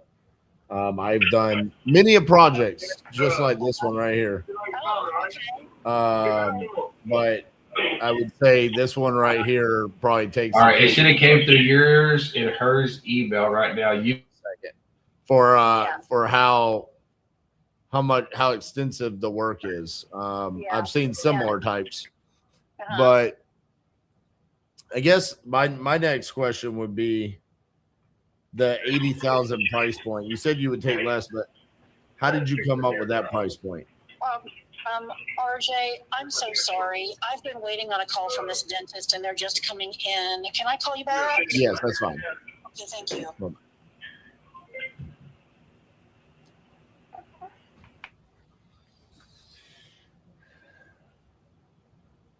You gotta love that. Can you hear me, Caesar? Bro. Yeah, what happened? I was in and out of the conversation because I was making calls. 2,900 square foot, full gut, built in 1868. She's like, it could be worth 350, 375,000. She's right. She's asking 80. She bought it from her sister in 2023 for 20. So I'm like, so how'd you come up with this price? I've been waiting on this phone call from my dentist all day long. I have to go. I did hear that part. Yeah. All day long, huh? Man. So RJ, let me ask you: is it if I were to take a wild guess, you need it in the 30s? Man, I don't even know if I really don't know what I need this at. It Just because is of the age. it is so bad. So bad.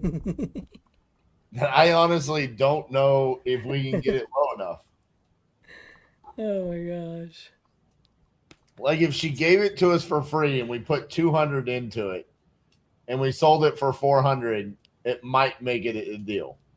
That's true. That's Maybe. true. But she's asking 80. That's wild. Ooh. Well, I'm glad it was your lead. Right. All right, let me call this guy. He just responded to my text.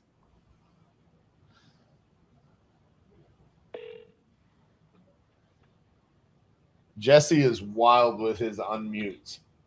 David. Hey, David. Good afternoon. This is Caesar. How are you?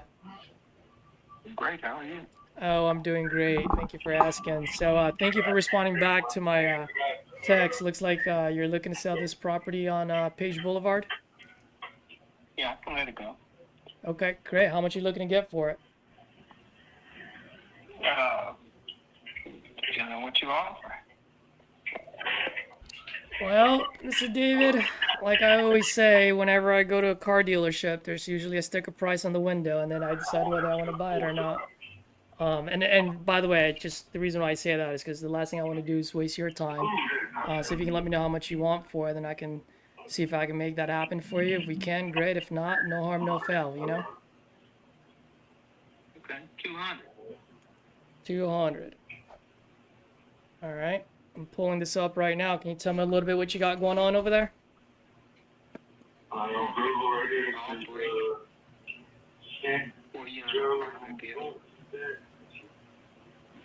It should have came from Sign Now.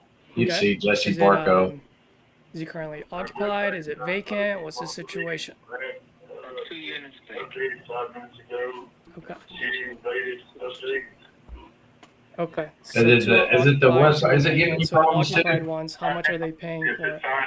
Yeah, it's Sign Now. 650 right now, but you can charge Okay. Why don't we do this just so that I can get a better understanding? And I apologize because my mom dropped me in my head so many Yeah, times. when I was a it baby. was doing I'm it a to me. little I think slow when it they're comes to this thing. So it's let's go with down a unit. little. First unit that you They're can think of. fixing it. Give me the But you details. should How be many able to bedroom, sign it bathroom? still. I was able to. I got them running as ones, but most of the time you can run them as twos, 1 bathroom. Because most people make that middle area where a dining room used to be. Most people just make that their bedroom. It's a straight-through apartment. 900 square feet approximately. Okay. So how many units are 2 bedroom, 1 bathroom? All of it can be. Okay. What are they right now? I sell them as ones because I didn't want a lot of traffic. But most people, like I say, they'll put in the dining room, they'll put their bedroom, and they'll make another bedroom in the back. Well, it's actual bedroom. Okay.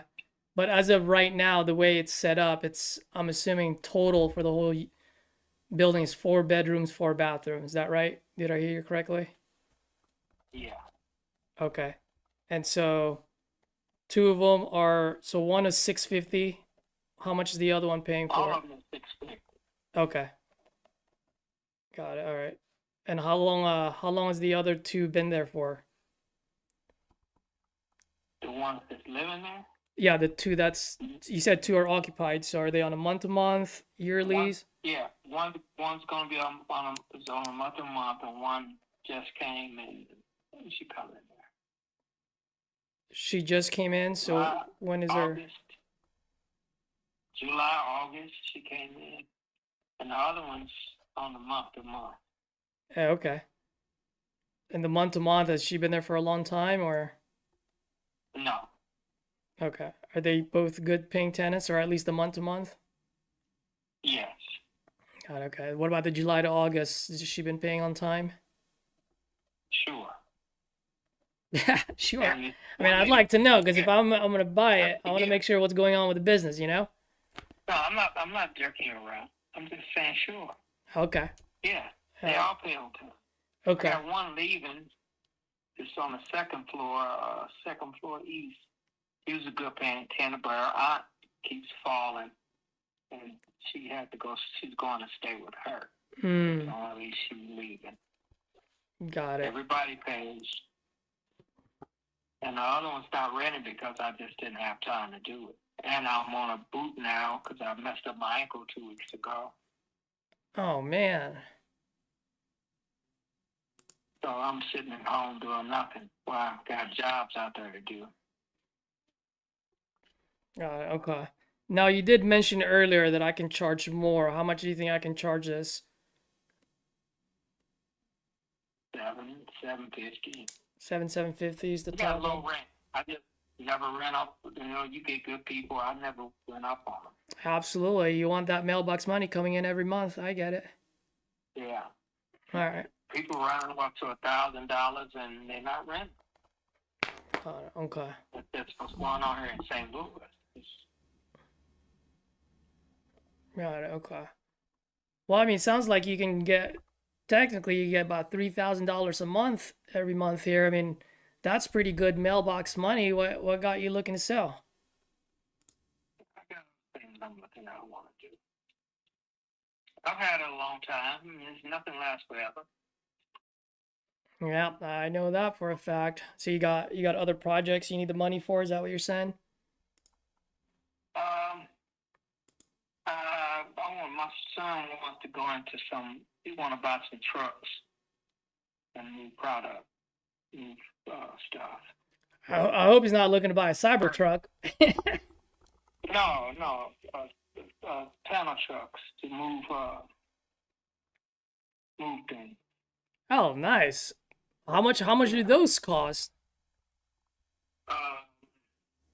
Depends on what you get. Brand new, $300,000-$400,000. You get them used.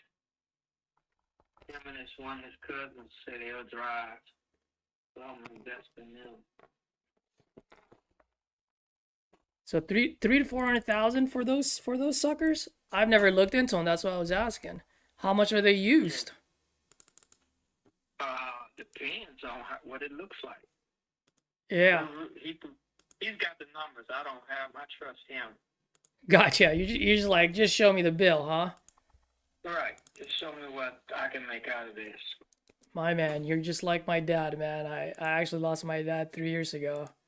I tell you, that's one thing I do miss about him. You know? So he's always just told me, he's like, just tell me how much you need and let's see what I can do for you. Right. Yeah, got it. Now, if you don't mind me asking, the 200, how'd you come up with that number? That's what I wanted. What I accept is a different thing. I gotcha. All right, yeah. The only reason I'm asking is because I was looking at some of the other quadplex in the area, and the only thing that even came close to it was $155,610 to be exact. So, just like you, man, I'm a business. I'm sorry. Six family across the street for sold for $360, $350, $360 2 years back. How many years back? About 3. My man. Well, you're in business. I'm in business. I can't really use that as a comp, right? It's just Now, if we have a time machine, we can go back 3 years ago. Then that's a different story. I'm just looking at what the market is doing right now. You know what I mean? I'm just reacting to You it. shoot me a number. I can say yes. I can say no. I can keep doing what I'm doing. Yeah. All right. I mean, if I were to do something like this, just based on the other 2 units, do we still gotta fix things, or what's the situation there? Because you said it's vacant now. The one on the second floor needs flooring in the front and some painting. The bathrooms and kitchens are fairly decent shape. Okay. How much do you think I need to sink in for that unit? Depends on who does it for you. Well, what if I hire you for it, or one of your guys? Carpet, I put carpet in them, keep the sound down on those old buildings. Mm-hmm. You hear everything to the first floor, so I try to put just commercial carpet in them. And when they move, either I can clean them or I can replace them. Carpet was what, $300 last time I bought it for the whole unit. Mm-hmm.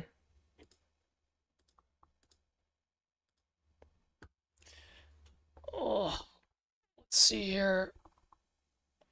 Oh, and also, David, I always tell folks, I mean, from an investor to investor, I definitely want to make sure you cash out and you can help your boy out. That being said, I also got to be fair to my business, right? And I'm sure you can understand because you're a business owner yourself. It's all business. It's not personal. That's right. That's right. So I mean, how much do you absolutely? We'll make an agreement. If we can't, we'll just move apart. Yeah. Thank each other. Absolutely. I mean, how much do you absolutely need to help your boy out and put some money in your pocket? That's not relevant to the value of the property. Yeah, it's relevant if the margin is really tight. But I'll shoot you straight. I mean, if I can see that one property that's fully fixed, sold for 150, and I still gotta fix some things there. Also, I probably want to get rid of the other 2 tenants because I want to get the maximum out of this one. I'm sorry, It'll be worth $250 by then. Yeah, you were gonna say something. It'll be worth $250 by then. A poor family is worth more way though than $150,000, but.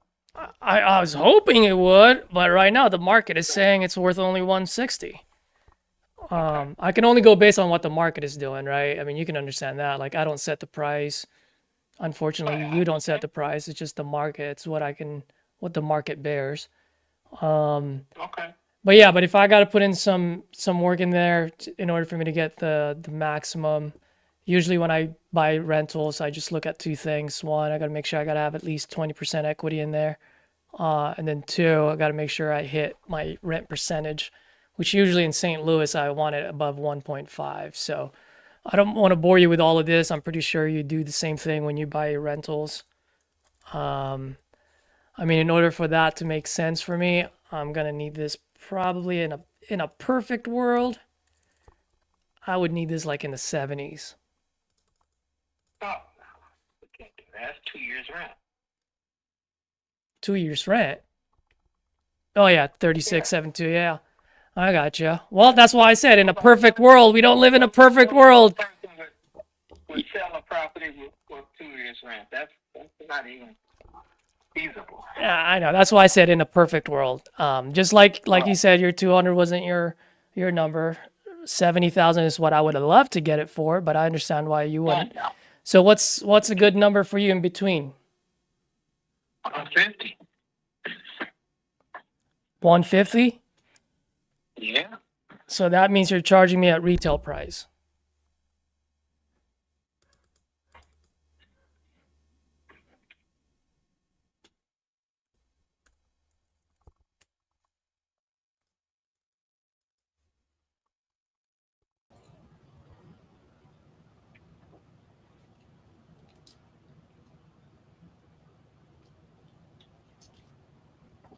You hear me hopping around on my boot?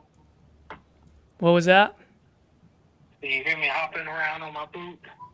No, but I was waiting for you to answer my question, though. I mean, I don't think that's retail. How so? And by the way, I'm genuinely asking you because if I'm missing something, please let me know. I'm more than happy to pay the 150. 4 units, not like a single home.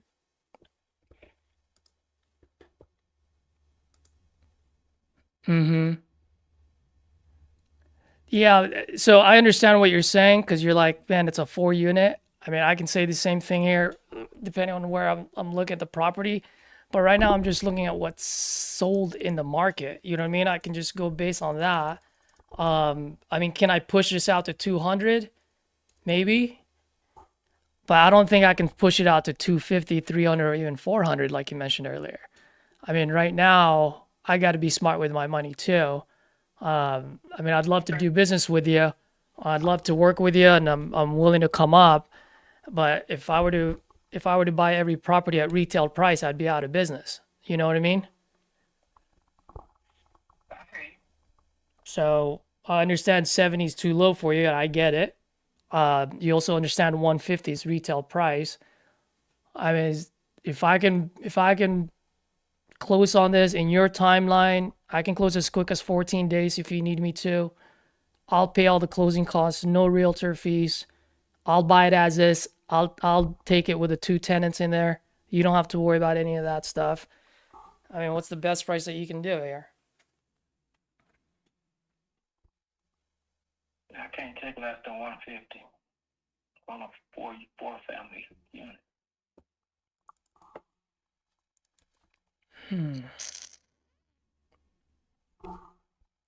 You're saying I can rent this out for $3,000 a month? Yeah.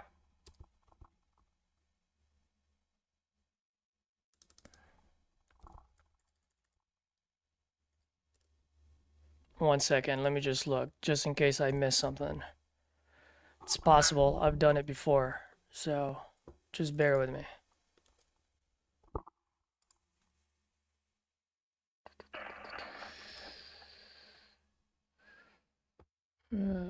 Let's look at this thing. Yeah, there's another one down the street from you too, by the way, on Amherst Place. So that's really just 1 block away. I mean, even that one sold for 130. Let's see.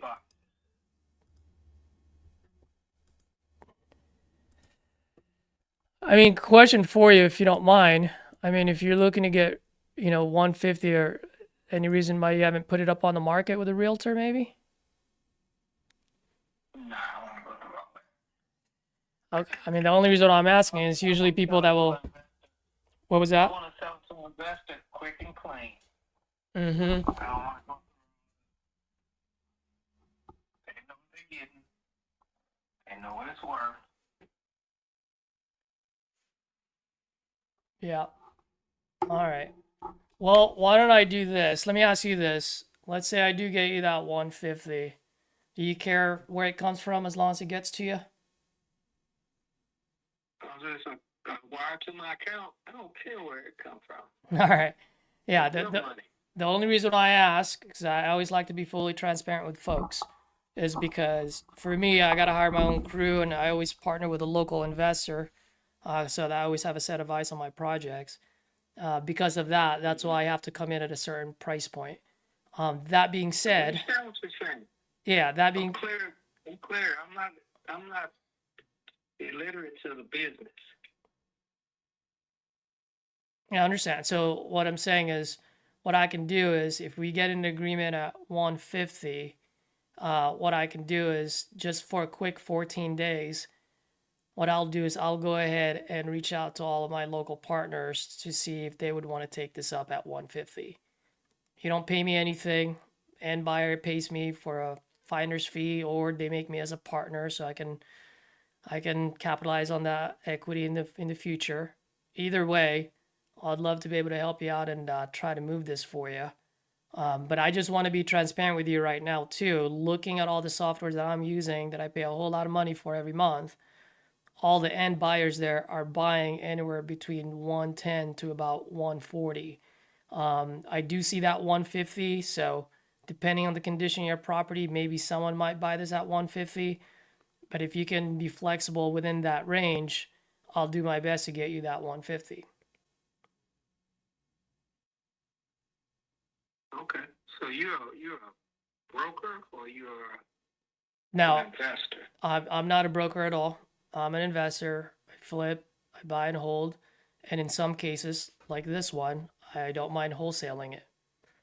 The only difference between me and other folks is I like to be upfront, transparent in the beginning, so you understand what you're dealing with. No surprises. I know how to say no or yes. Exactly. Like I said, it's no hard feelings. You're not hurting my feelings. Mm-hmm. It's your money. You do what you want with it.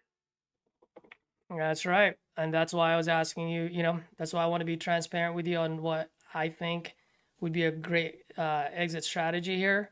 And unlike others, I'm not going to ask for 30, 60 days. I like to move quick because at the end of the day, you don't get paid. I don't get paid until this thing moves, Right. So if you're okay with that, let me explain to you how my process works just so that you understand, and then you can let me know what you want to do afterwards. Let's say you do agree with me on this one. You and I get an agreement for 14 days, okay, for at 150,000. Once that agreement is fully executed, three things are going to happen. One, I'm going to open title to make sure title's clear. Two, I'm going to send contractors. And three, I'm going to send all the local partners that I've done business with in the past. They're going to do the walkthroughs. We're going to get feedbacks, hard numbers. And then from there, we decide. We adapt and adjust if we need to. Or if you say, nope, I'm stuck at 150, then we're stuck at 150 and we rip the contract in half. And if we get someone at 150, then at that point, we'll just extend it for another 14 days in order for them to close. And then we should be good to go.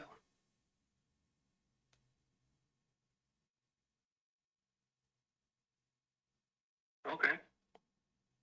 All right. Now, a couple quick questions for you. One, because I know you have two tenants in there.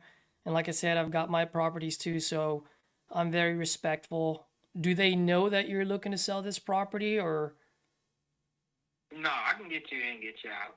Okay, you can get us in, get it. Okay, yeah, because like I said, I want to be respectful. I can always say my guys, I can tell them they're from the insurance company or something, just so it doesn't rock the boat with you. You know what I mean? With your tenants. Whatever's best for you, man. You just let me know. Secondly, in order for me to be able to move very quick on this, I do need a small favor from you. Is there any way you can send me pictures of the properties, especially the two vacant units? Do I probably picture of the vacant unit? Yeah, I gotta get over there. Like I said, I'm on this boot. Oh, that's right. Yeah. Gotcha. Yeah. I mean, I don't need it at this very moment, but like if you can get it maybe in the next couple of days, or if you have any boots on the ground, that can do that for you, I'd be more than happy. That would be great. But I sent them. You can either text them to me or you can email it. What was that? I got pictures of 200 units right now. Okay. Yeah. I mean, if any pictures you can send me, because at the end of the day, just like you, man, whenever you're buying properties, you at least want to see some pictures. So it just helps me when I'm able to send it to my guys, be like, hey, look, here's the situation. Here's how it looks. If you're interested, let's do the walkthroughs. Which, speaking of walkthroughs, how should we go about that? Should we put lockbox on those two units? Should I give you a call and you can show? What would you like? What would be best for you? Give me a call and I can show. Okay, so that's fine. So we'll do a 24-hour notice on it. All right. What is your email address?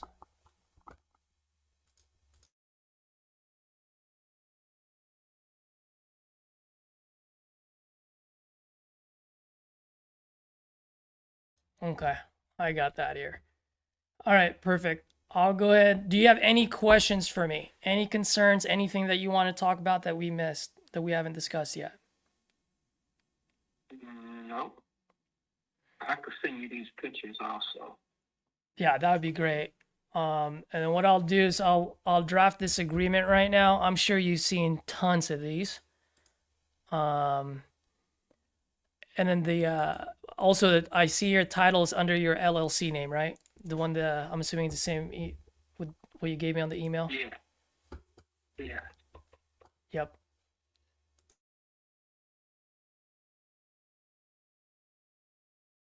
Okay, gotcha. I'll send this over to you right now, and then do you want me to give you a call back and quickly go over it with you from top to bottom, or you're good to go? I think I'm good to go. I'll read it over. Okay. And then when should I expect this to be signed? I got another person offering too, so I'm giving him a day or two. All right. Well, I'll tell you right now, man. I'm not into one. I'm not into bidding war, and two, like I said, I'm helping you out here to push this out. I mean, if they come in higher, then that's totally fine. So how's this? Why don't I put an expiration date on this by, what do you say, tomorrow? And then either you sign it. If you sign it, we got something going. If you don't, I'm gonna go buy another property. That's fine. Sounds fair? That's fair.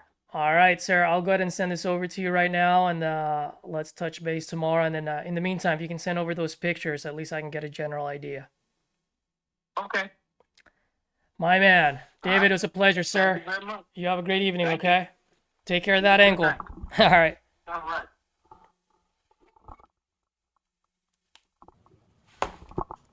Good job, Caesar. Yeah, thanks. I'm looking on Investor Base and PropStream, and the ones that sold for like 150, 160, 130, there's no pictures except for the outside. And I'm like, is this like as is? I mean, it's a quadplex. I don't know. I don't know. St. Louis. It's not in Goodfellow, though. Could be great. It could be, or it could be a complete bust. Could also just be another St. Louis termination. It could be. Well, as soon as he signs, we'll know in 24 hours, right? The Bevins will let me know. Right. Actually, why don't I just send it to them right now? I'm glad you said something, RJ. Bomb bitch. I'm getting my teeth kicked in over here. Just every at bat that I take right now is a swing for the fence, strikeout. My RV park vacant land, Travis said no. My seller finance rep, Matthew Kunkelman, said no. They're embracing the no. And then the next one I buy, it says it needs a full rehab, full remodel. And he's like, no, it doesn't need. I already did that. I typed in all the things that I did. Oh. Oh my gosh. Fantastic. Yes, we are still live. This is live and happening. Everyone say hi to Cassie. I don't know where. Oh, I'm looking. Hey, Cassie. What up? Cassie, you want to call Those beautiful faces. You want to call a lead? I am actually about to call a lead. Oh, you. But I have to place a different phone call first.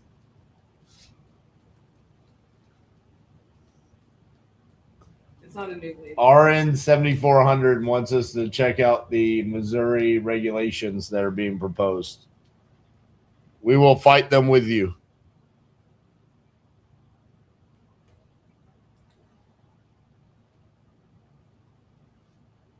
Caesar's done for the day. What? What are you talking about? You gotta go for a walk? Caesar's already sent like 8 contracts. Brother! Two. Just Get two. it. Just two. Okay, 2's really great too. But Caesar's like, put me in 10th place again. Watch what happens. you like how hard I'm you up? Nick has not unmuted himself the entire time. This one. All right. How much are you hoping to get for it? Around 150,000. 150,000, right? Yes. All right. Tell me a little bit about what you got going on. Just moving. Me and the wife are getting divorced. Oh, I'm sorry to How are you holding up? Well, I'm here. Yeah. You guys got kids? I should say. Yeah. How's the kids are holding up? Oh, I don't know. Some of them's happy, I guess. Most of them. Oh man, that's well. You know. Well, did she already move out in the property, or what's going on? That's what we've been getting stuff right into. You say what? We've been getting stuff right in and kind of wondering what it's worth and what if that's the fair price for it. Got it. All right. So, is the divorce over now, or are you guys still on it? So, Oh wow. Okay. Got it. Right. are So who moved out? Did you move out, or she moved out? Grove Street? Well, the way it has yet. 112. Okay, got it. Yeah. Again. 16. And I'm sorry to hear that. 416. But are you? 16. 112. Yeah. Yeah. Let me give you. Okay. Well, what's going on? You all right? Yeah, no, Okay. Yeah, I'll give you a call back. In like an hour. All right. Of 114, right there at the end of that street. At the end of it? Yes, sir. Yeah, that was Larry's house, I guess, down there on the left, yeah. The reason why I bring that one up is it's obviously right next door to 114, but that one sold for 35 back in May of last year. I think that's the one he was going to remodel it, and he got in there, and it was so bad that he tore it down and put the new house there. That's the one he's offering. He's going to put up for 239. I'm pretty sure. He had the one that turned it all the way down, and they stopped him for a little while, but they went ahead and let him build it. Yeah, I mean, everything. I mean, I'm not seeing a tear down building. I see it sold. But I don't see it. I don't see it torn down. So maybe it's a different property. When was it sold? It sold. Recording date was back in May of 2025. Back in May. That was probably beside that was Larry's house as well. Yeah, it sold to the guy across the street. Yeah, it's in bad shape too. Yeah. Did it sell for 39? Yeah, goodbye. So your property, you own it for 50. If you were to fix it up, how much do you think it'd be sold for? Over there done it up right. Back there, it'd be 180 easy. You could be able to get 180. Yeah, I just talked to another guy that one around the corner there, down a few rows down now. He went to 210, and it's probably smaller than this house, or maybe. But yeah, I could put 50 grand in that thing and be a done deal. Of course, I do all my own work, but I could put 50 grand in it and be done. Make that thing sharp and stay on the rock. Well, why would you want to sell it for 50? But I ain't got no funds to do it right now. Oh. I'm doing a lot of trees. I used to run a lot of siding crews, vinyl siding. And I was Right. Champions manager and Advantage Windows manager and my own manager. I used to burn the candle off both ends and had one in my pocket. But I slowed down. I turned 60 and I've just slowed down past decade. But I don't know. I mean, I got other properties. I don't know whichever sells. I'm gonna put the money into other properties. And get them back up ready. So is that what you're going to do with the 50 grand? If you get the 50 grand from this, is you're going to put it back into other properties you have? Well, yeah, I'm gonna spend some on my mom. I'm gonna spend some on her house. Put hardwood floors in her house, and probably try to put her sunroom in the back there off a deck back there, and do some things with her, and then use the rest of the money to fix up other properties. But first and foremost, you got to take care of mom, right? Yeah, I'm gonna take care of her for while I got a chance to. So yeah, we'll sell whatever I have to sell, take care of her, and spend some time with her and do some things with her and stuff. And so, I mean, you're an investor. You do this quite a bit. You obviously had your own cruise. How much do you think you need to put into the property to realize that 180, 200 ARV or resale price? I'd say 50 or 60. So we're looking at probably about 80 if you had to cost it out, you know. But if you done it like me, you know, I'd probably get away with 50 or 60, but probably more like 80 if you hired it out, I'd say. all right. So let's walk this out. So we can resell this for about 200,000. That sound about right? Yeah, I'd say so. And to get there, I would need to put in about 80,000 into it. Yep. And then you're looking to get 50. All right. So this is kind of what I'm looking at for, this is where I'm seeing it end up with your numbers, holding costs, closing costs, profit margin. 50,000 is really close. And so if I was able to come in cash, close you out as fast as you would like within the next 21 days, cover closing costs, buy it as is, what do you think you'd be the best price for me is? I'm gonna hold it 50. You're gonna hold it 50? I've held it 50 for several years. Yeah, I've held it 50% years. I'm gonna tell S&H. I don't know. S&H might want it. They're a logistic company there. He don't give me 35, but I'm not gonna take 35. I'll just fix that myself if I have to. I'll dig and sell something else and fix that one up. I got other lots and properties that I can sell. You know. Right. I got Georgia, Alabama, and Tennessee. I got them whenever. You're a busy man. Yeah, I was. That's for sure. Yeah. You gotta work. Gotta work harder to keep that stuff than you did to make it. And like, to keep it and keep it all up, you gotta work harder than you had to make it. Forget it.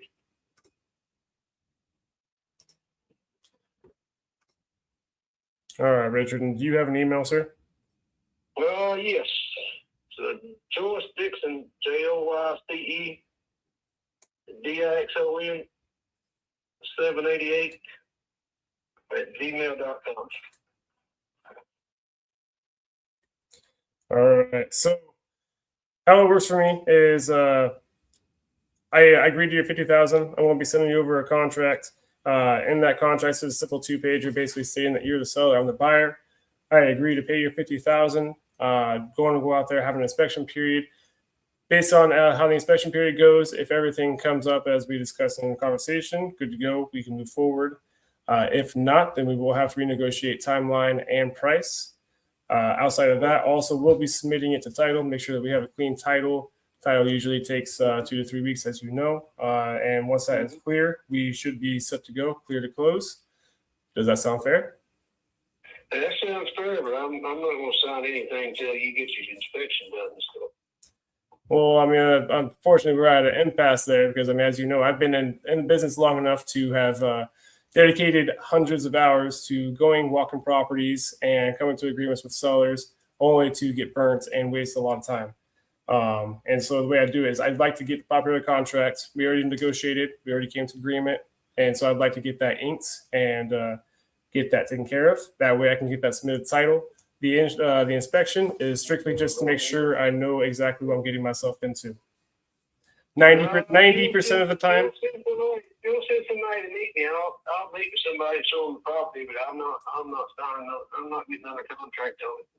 And so somebody said, yeah, I'm going to buy it for sure. They give me earnest money in my pocket. I mean, I'm not going back down that rabbit hole again. Well, I mean, I wouldn't be able to put the earnest money in your pocket, unfortunately. I mean, it would go through escrow. Yeah. It'd be in my account. Well, yeah. If they waste my time, I ain't got much time left to waste. I'm going to waste no more time. If somebody wants it, they can send somebody out there to look at it, and they decide they want it, and they can put a few thousand in the escrow, and then we can move forward. I'm not going down that signing contracts just to be able for somebody to be able to back out if they don't like something about it. That's the reason people are looking at the properties before they decide whether to buy it or not. You know, right? The owner shouldn't have to be in the contract to see if they want it or not. Well, I mean, the thing is, I do operate differently than other people. Like, I would give you my answer regardless of anything within the next week. So we wouldn't be tied up in a contract for the next month or the next 3 months needlessly. I would let you know as soon as I was able to get someone out there. Yeah, I'm not gonna be under contract for a day. For 1 day, and that's the only thing that counts. I'm gonna waste my time. For 1 single day. All right. Well, then, what would be an availability for me to say I want to get someone out there to take a look at the property? Just let me know when you want to come look at it. I'll be out there. Or send somebody out there. All right. Okay. All right. Well, I will. I'll get that coordinated, and I'll stay in touch with you. That sounds great, man. Have a good one. All right. Thank you, Richard. Appreciate it. Have a good day.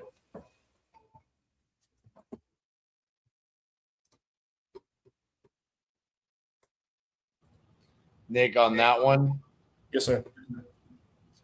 I would have really hammered home that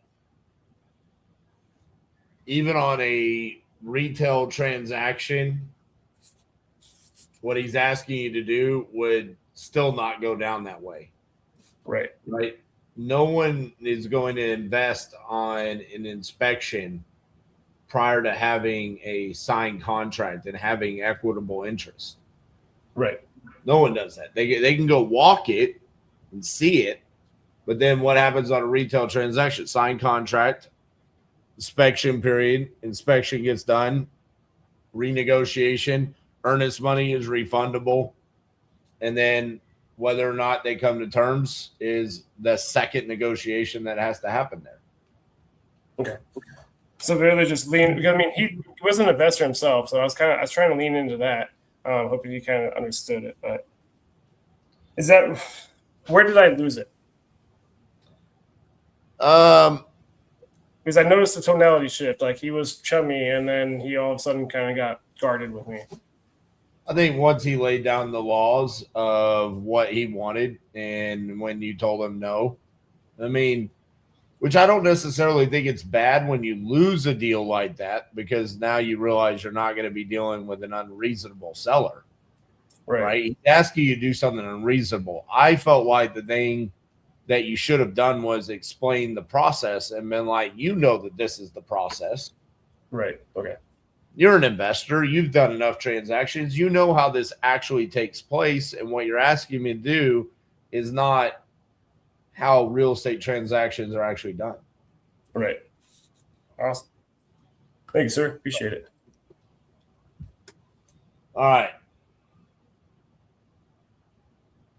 Jesse's hanging his head. Tim ain't on it. Caesar, you ain't got anybody? I just bought a lead, so I'm about to make a call. Let's see. Let's hope he answers. Because I'm at the point where you're done. We're either gonna keep doing this or we should call it. Just to update, I do have one out, and I have a follow-up tomorrow. Nice. So one signed contract, one follow-up, and then, of course, this one, too. I would follow up with him pretty aggressively and be like, hey, you know, the more I was thinking about this, I really want to understand the disconnect in our communication and what we're not seeing eye to eye on. And try to revive that. I don't necessarily think that one's dead. So going forward, I'm reconnecting, just kind of going in there playing dumb, be like, hey, where did we disconnect? Like, where did we lose our communication? And basically ask him, help me understand it. How would I progress after that, knowing that he is adamant on wanting someone to go belly to belly? Well, I think you just explained how irrelevant that actually is. Okay. Even if this were listed on the MLS and he had 20 showings on it, whoever the buyer is still going to have their inspection done after they've seen it with their own eyes. And the earnest money is still going to roll through title.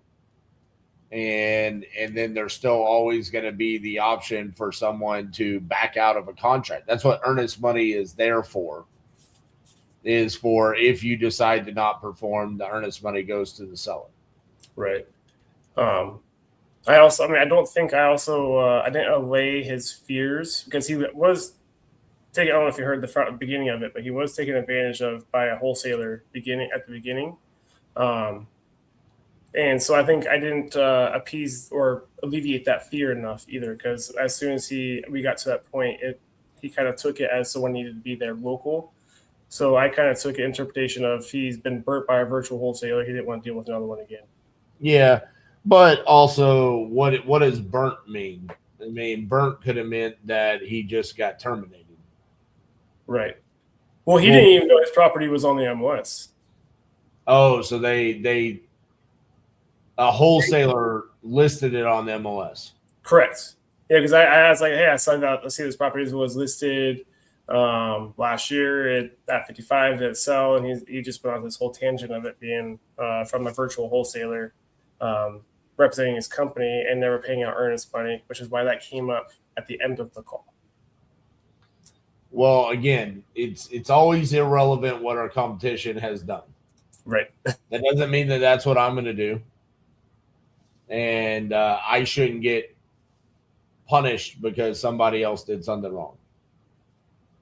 Right? I mean, if you go I tried to take that approach a little bit.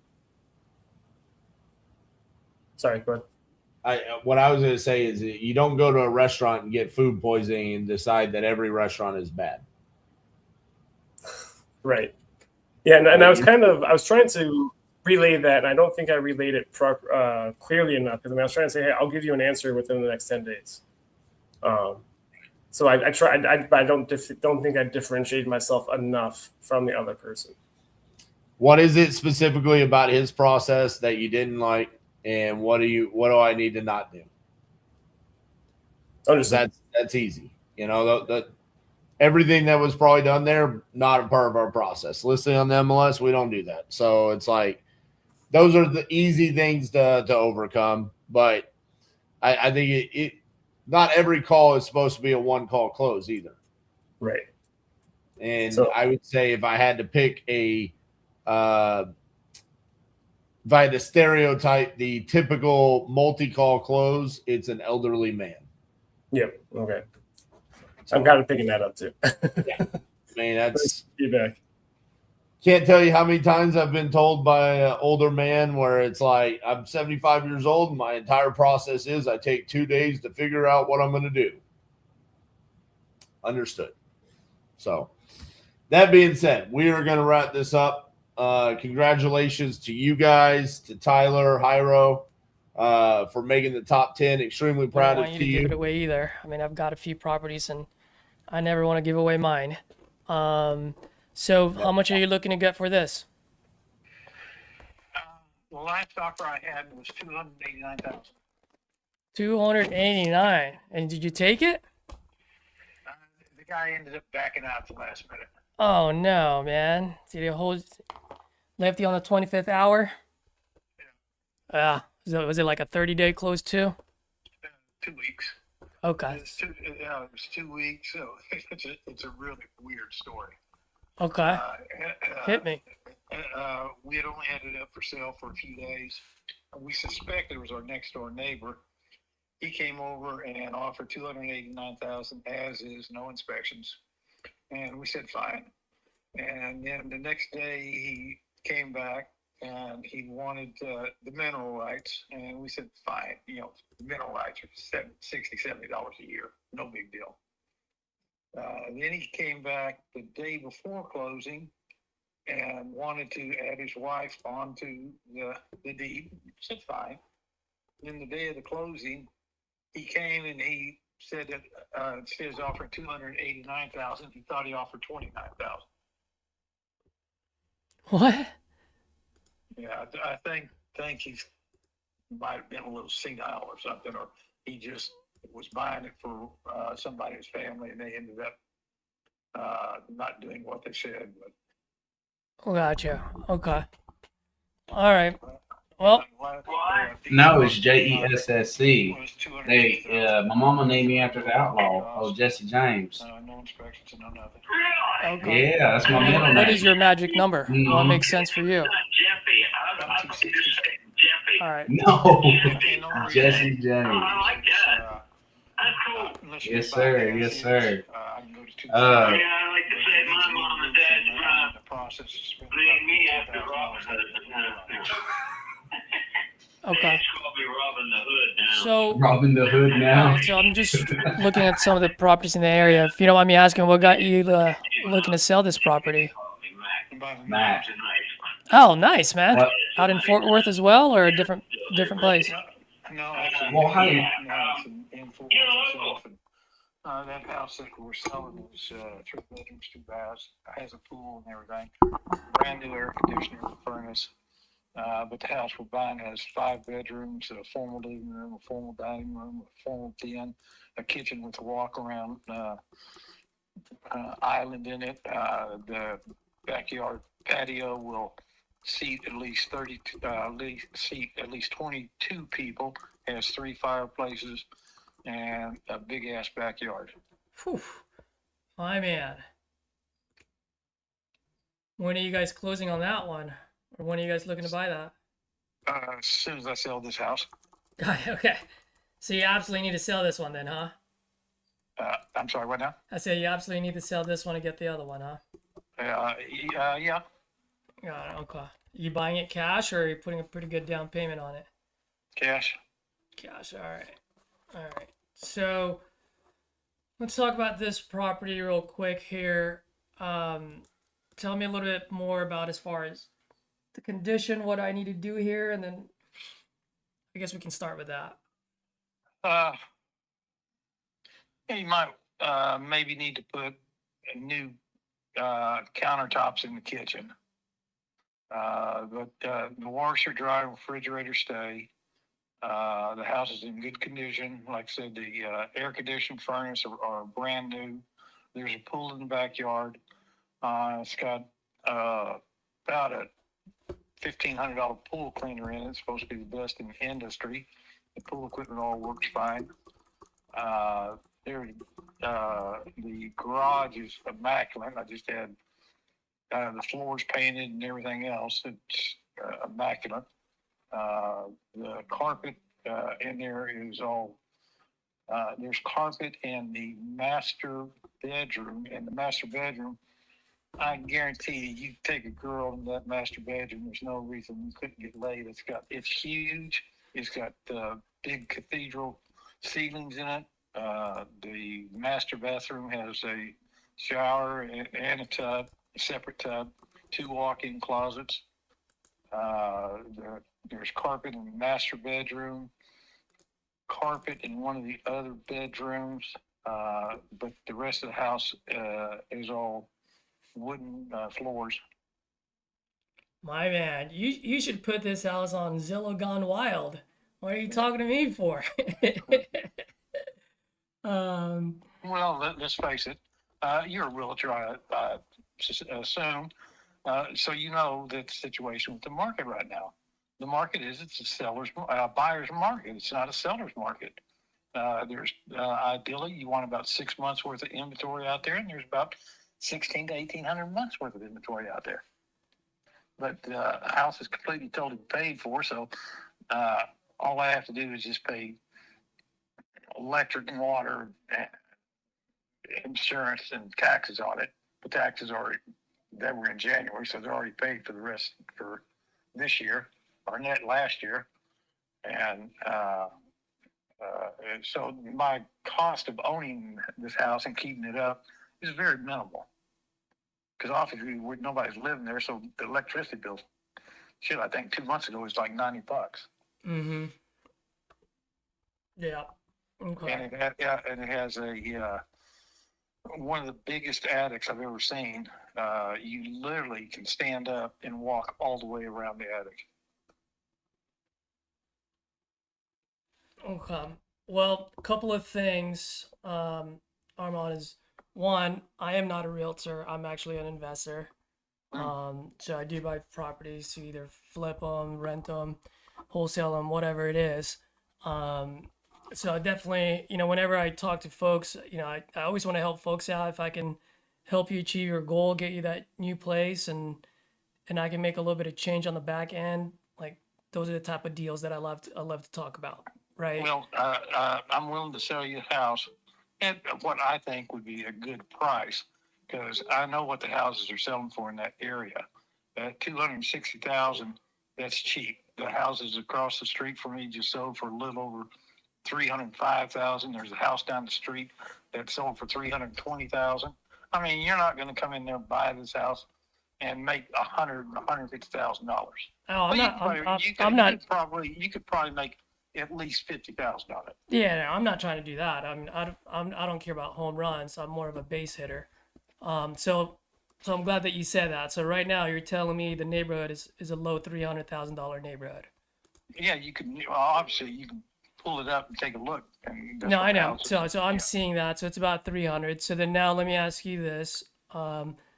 How much do I need to sink into this so that I can sell it for 300 or 320? Well, like I said, probably the biggest thing is the roof, but I'm in the process of having the roof replaced. Yeah, if I buy this, I don't want you to do that because I want to do that. So Yeah, and then other than that, really, maybe some new countertops in the kitchen. okay. So would you say anywhere between $30,000 to $40,000 tops is what I need to sink into this so I can get it to 300? With the With the roof, well, depending on what, and I've been quoted as low as 12,000 on the roof. I can't imagine you having to put 20,000 into it because we've already sunk a lot of money into it after we moved out of it. Okay. So yeah, so 20 plus 15, that's 35. That's what I'm saying. 30, maybe on the very top end, 40 grand. No, We're talking about I would imagine top end 20. Oh, you're saying 20? Okay. Yeah, that's with the roof.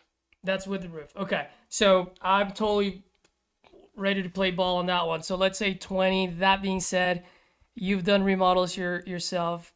As you know, $10,000, $15,000 easily evaporates. So when you say 20, if you don't mind, I'd like to just put 30 on my calculator just to give me a little bit of cushion just in case something else comes Sure. up. Sure. Does that sound fair? Yeah, but you shouldn't have to do anything with the appliances. The appliances are all fine. And like I said, the air conditioner furniture are like 2 years old, and it's a 5-ton air conditioner. I gotcha.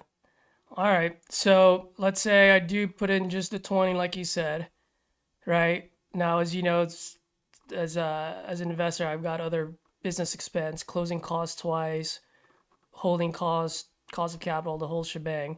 So at the end of the day, if I buy this off you at 250, if I buy it off you at 250, after I take all that into consideration, I'm all in at 316 just to be able to sell it anywhere between 300 to 320.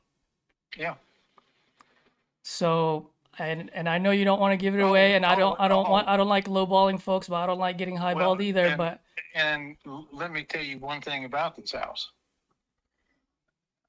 We've lived there for over 20 years, and we have never lost power for even well, we did lose power because we had a transformer that went out and they had to replace the transformer somewhere in the neighborhood.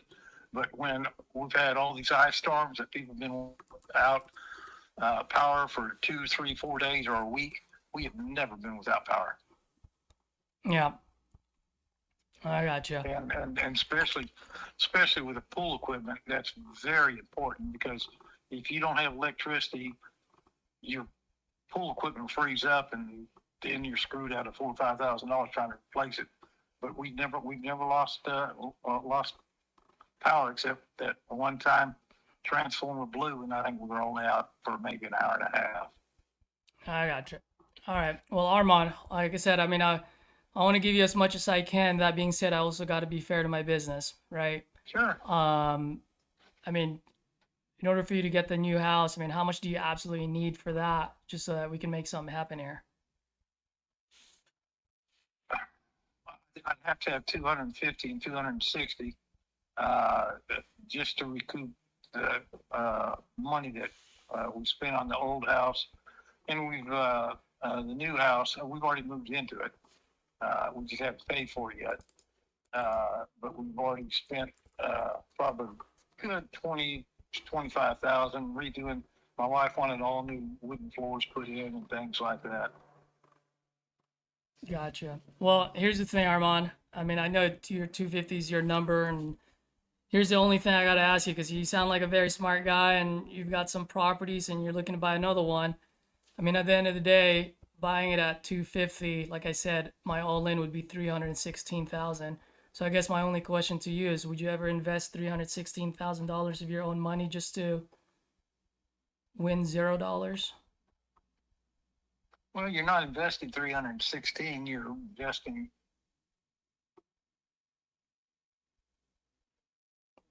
So you're looking at making, hopefully the economy, and the economy is getting better. I mean, look at the price of gold and price of silver and everything else. That's fine and dandy, but at the end of the day, I'm flipping this. I want to move this in the next 60 to 90 days. Yeah, I'm not here to that's- play the equity game. I just want to get in and get out. So Yeah, and let's face it, we put it up for sale in October, and that probably wasn't a really good month, but with March coming up, March, February, and March, April, and May, that's going to be time probably a lot of houses are selling. That'd be a good time to sell it. We got it off the market for right now. We're going to put it back on the market in March. okay. Well, I think that might be your best bet then, Armand, because I just can't see myself taking a risk with over $250,000 just to earn peanuts. Understand? All right. If you do change your mind though, let me know. I do close pretty quick, and if there's a number that can help you get you your other place, let me know. Like I said, I'm not trying to hit a home run. I don't want to strike out either, because that's a whole lot of money to be striking out on. And well, 250,000 in a neighborhood where the houses are selling for over 300,000 isn't a risk. Well, it is when I'm putting about $20,000 in there, and I still got to pay all the costs. I mean, the math is math. I pay you 250, and my all-in is 316. Any way you Okay. slice it. All righty. All right, have a good one, buddy. Bye. I tried.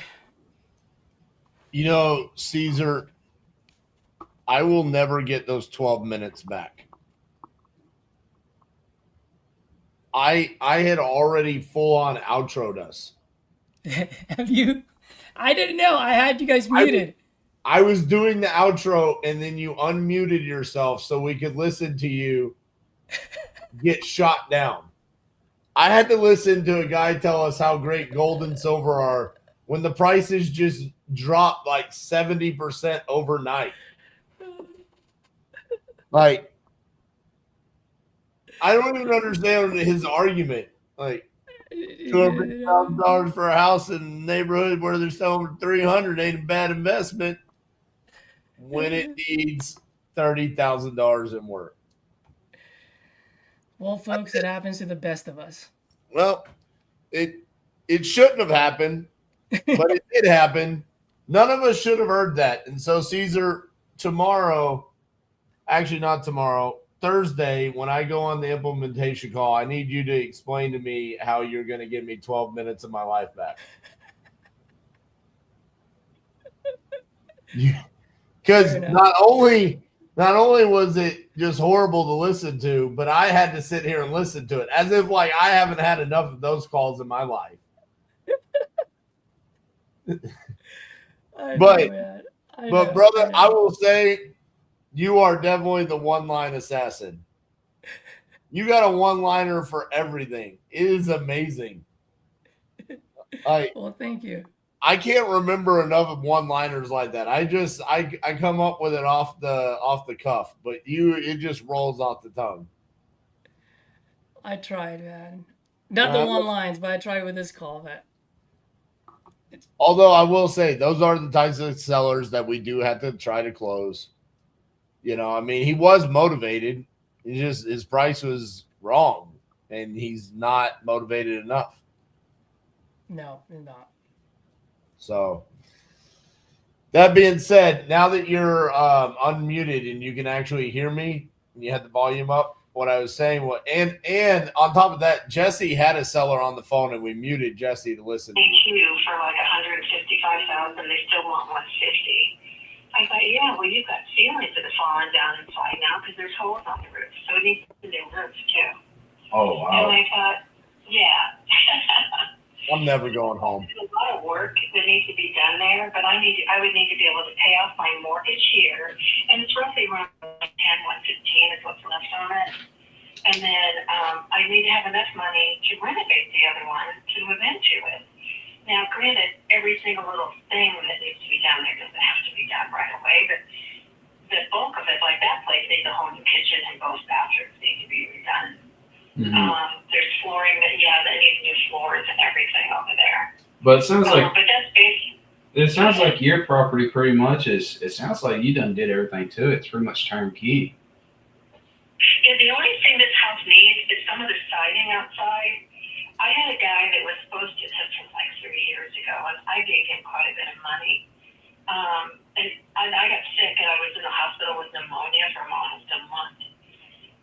But he was supposed to replace all the bad siding and paint. Well, he didn't replace all the siding that was bad. And the paint job, in only 2 years, the paint, even on the trim and stuff, is coming off.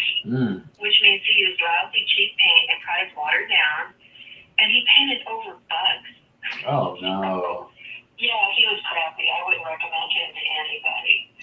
And I have a 2,400 square foot solid steel barn with 2 giant doors on either end on a cement slab here too. So yeah, it's a big plus for out here. Okay, so let me ask you this: how much were you wanting to walk away with this, or for your house? For me to get into that, see, I'm guesstimating on that other house. I figure, because it has a central AC unit. It's by the front door, which is a weird spot for it, but whatever. But it's over. But they have window units, which is telling me that unit probably doesn't work. Why would they have window AC then if they have a central air conditioning? That doesn't make sense. Yeah. So I know that it would need a new HVAC system. And I have a heat pump, and I love it. I love having a heat pump. But anyway, I figured to fix another house is probably going to cost me around $150,000 to $200,000. I may be off. I may be really off, and maybe I'm estimating too high. But also, it depends on how much they're going to want for that house. Because if they want $150,000, I'm just going to say thank you and go on my merry way. So that's kind of it in a nutshell. Yeah. So back to your house, how much did you want again for it? It seems like the comparison stuff out here, this would probably appraise, because I have like almost 2 acres of land. This would probably appraise for $350,000, $375,000. I don't know. It might even go to $400,000. Okay, gotcha. And you're asking at least. Well, I want to walk away. It's probably at least $200,000. Because I would need that to be able to renovate that other house. But it only worked if they're going to take, those estimates you can do. That investors use. I probably shouldn't pay more than $40,000 for that other house. Yeah, I probably wouldn't either if it needs all that much renovations to it, and they've been trying to sell it for the past few years. Well, that's why it's been sitting for so long. Nobody wants to pay the money they want. At one point, they wanted $225,000 for that house, and I thought, you guys are crazy. So you're wanting about, you said 2? Yeah, I figure I need at least 2. In your pocket? Yes. Oh, gotcha. Oh, I had one company call. We'll give you $180,000. I said, well, no, that would pay off my mortgage, but then where would I go to live? Because that wouldn't be enough to do anything. So I said, because I'm not in a position where I have to leave. I mean, if the thing doesn't work out, then I'm fine. I'll just keep paying my mortgage like I always do. Yeah, no, I totally get that. Let me see.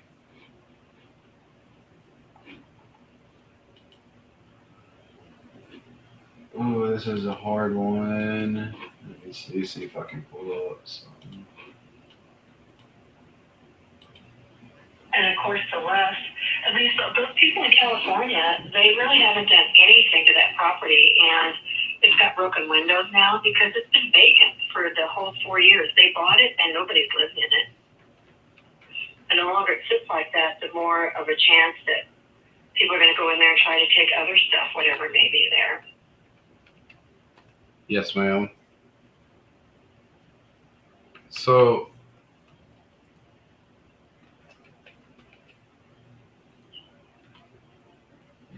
okay. So the main thing is you want to get out of this house, move to another house, to do all the remodels, to just to get away from this house. Is there an exact reason why you prefer to leave this fully remodeled house? Exact reason? I wanted to not have a mortgage anymore. Okay. That's my whole thing. That's your whole thing, just no Right mortgage. now, I can't retire because I have a mortgage, and there's no way that what little bit I would get that I could pay my mortgage plus the necessities. It just wouldn't happen. Yes, ma'am. And that's the only reason why. Otherwise, I'd stay here because I like my house. Okay. And that number, so I think you're wanting somewhere around that 350 range. If you owe 110, so about 310 or so, 315 is what you would be looking to get. What you would want. What do you mean? And total purchase price, so to pay your mortgage and to net you 200 grand, you essentially need to be around 315. Oh yeah. How can you have it listed with a realtor out of curiosity? Oh, because I'm not in a position where I want to just deal with that for months on end. When I don't have to leave here if I don't want to. Like I said, I'm trying to find out if the owner of that property, if they even take less than the 150. If they won't, then I can just sit back and just do what I'm doing right now. I wouldn't have to leave here. So I'm not in a position where I'm going to get foreclosed on, or I've got to get out of here for whatever reasons. I don't have to do that. No, I completely understand. But also when you list it, then you've got to pay realtor fees and stuff too, which also cuts into all that the money too. Yes, ma'am.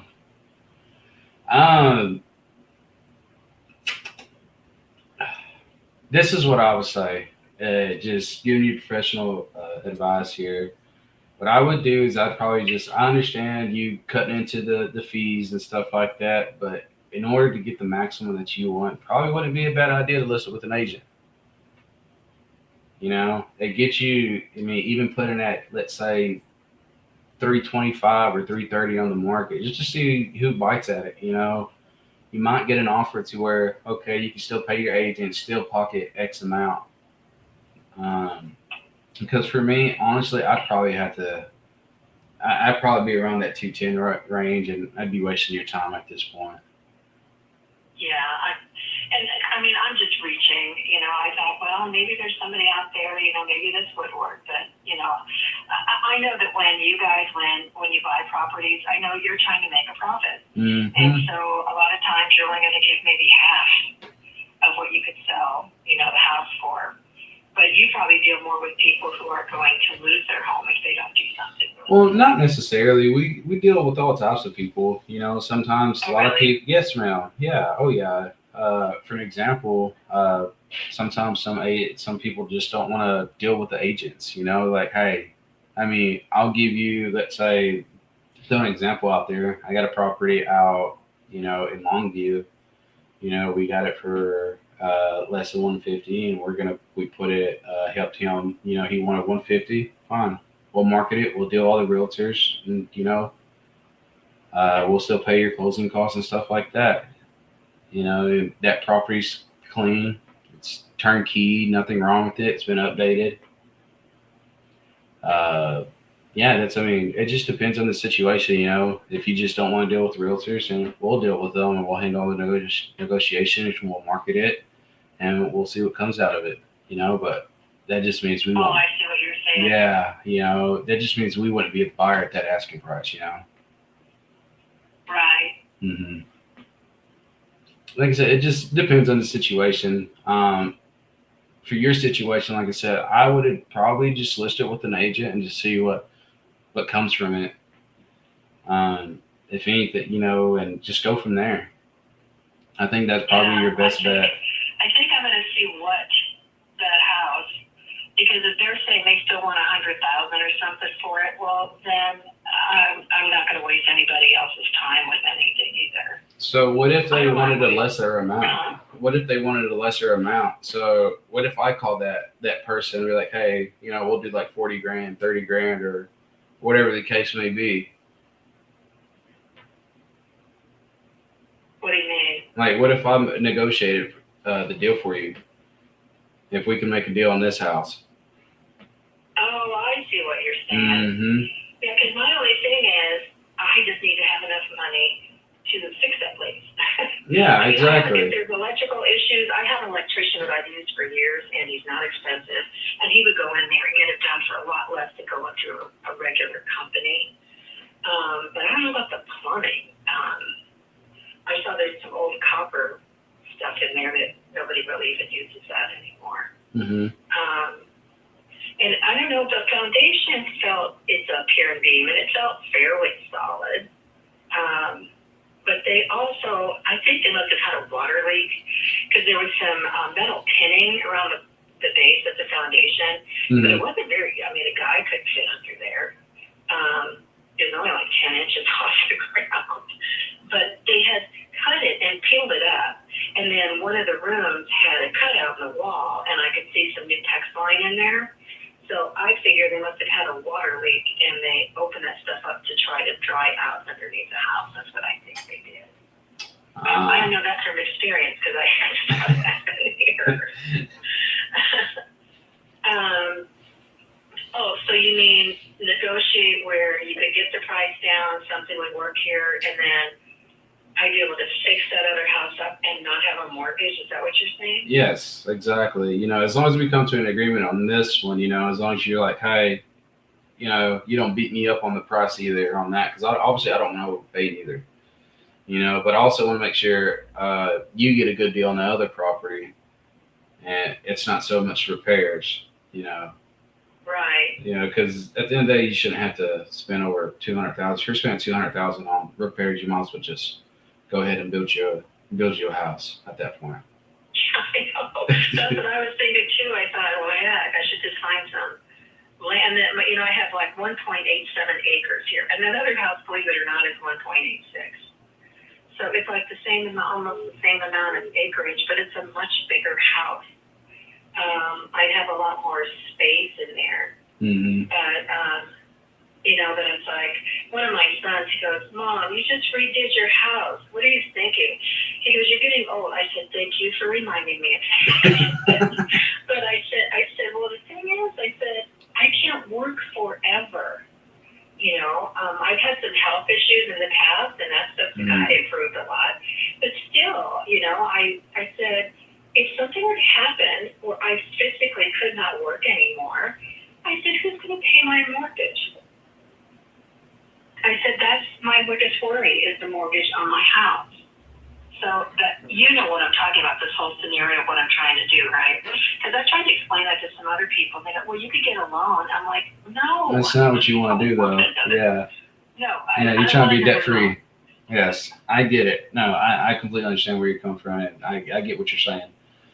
But yeah, like I said, if you wouldn't mind, I probably can negotiate that deal for you, see what's going on and stuff like that. But you know, I'd at least want a good price for this one.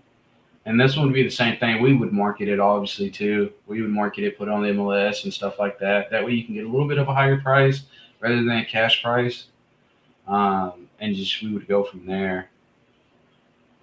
Okay. And then let's say that somebody said, because my barn, you would not believe the guys that came out here that were doing renovations on my house. Would you sell me the back house of half of your property? Because I want that barn. And I'm like, no, not doing that. But a lot of guys fall in love with that barn. You know what I use the barn for? To put extra furniture and stuff in there. I was gonna say you use it for storage, right? Use it for storage. Exactly. So I don't need. Just storage shed would be big enough for me. I don't need all that stuff.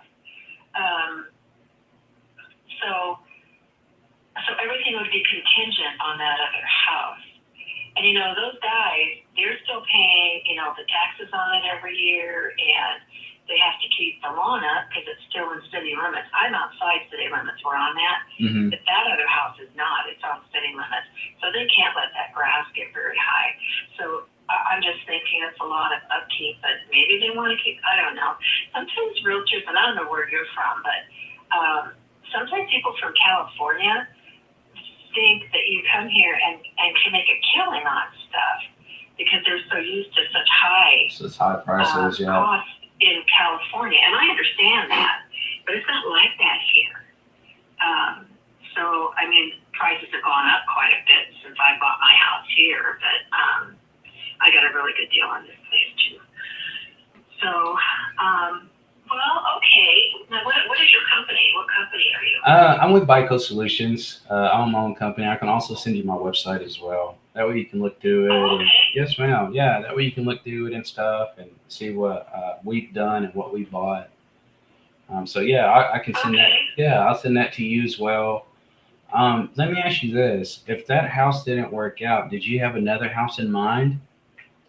I started looking to see if there was anything else because I love the area out here. My sons keep talking about wanting me to move back into Frisco and stuff. And I'm like, no. I like where I'm at. I like having distance between my neighbors. And I love the country. So this is where I want to stay. I heard that. I live in a small town myself. So yeah. So are you local? Are you around here? I actually stay outside of Waco. I'm sorry, what? I stay outside of Waco. Oh, okay.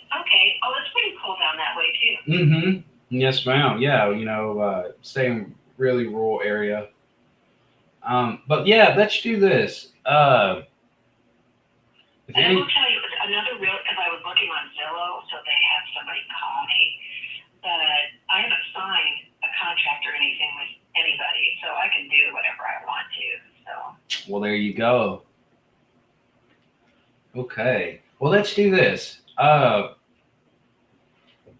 Let's see if we can't make something happen with that other house. And if we can't, let's me and you get together and maybe find a house or something that, might fit your budget or something. And then we can talk a little bit more about this house and see what I can do for this house.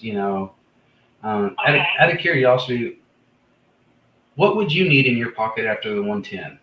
Like besides the 200,000 in your pocket, realistically, what would that price be? Well, I would like it if I could just pay all my other loans and stuff that I have, get my car paid off, so I really don't have any debt except paying my utilities and the taxes every year. What do you think those loans are? Total debt? I know a lot of credit cards. I'd have to go. I'd have to add them all up to see. I just make my payments. So I'll have to go check it out. I know my car, I've had it for several years, and it seems to take forever to get the principal to go down. Yeah. I wouldn't mind getting a brand new car if I could. But, well, then you're just going to go and get more debt. I've never had my whole life, and I've never had a brand new car. Really? That would be kind of cool. No, if I did, then I probably would never have to buy another car. You should buy you one of the motorhomes. That way you can drive everywhere and sleep in it as well.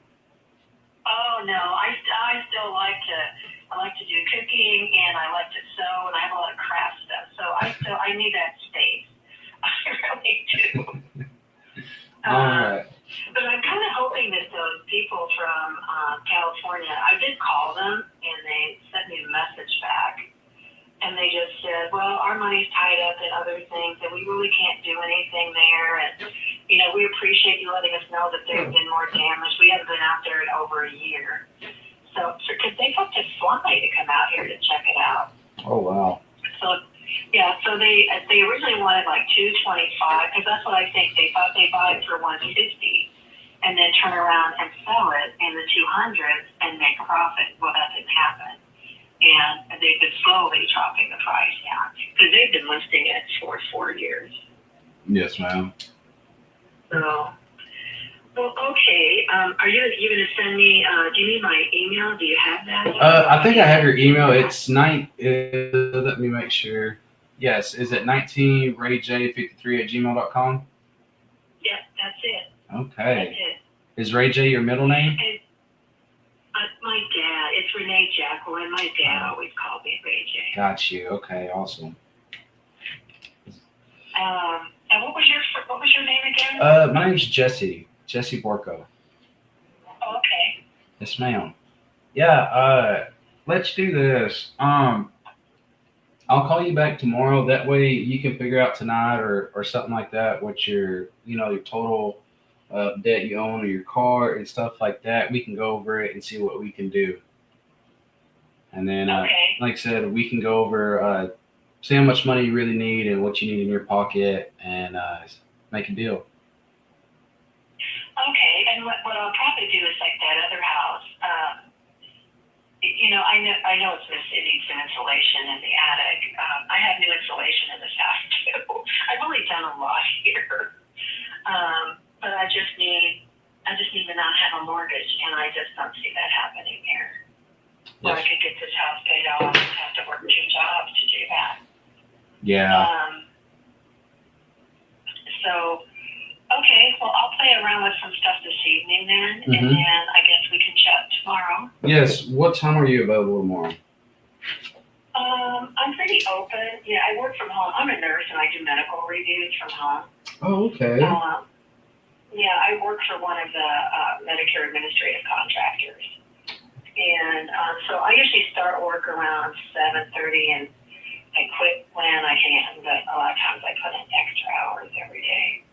So when you call, and I'll put your name in so that way when your number comes up, I'm like, oh, who the heck is it? Yeah, be like, oh, there goes my guy Jesse. He's calling me. Let me answer it.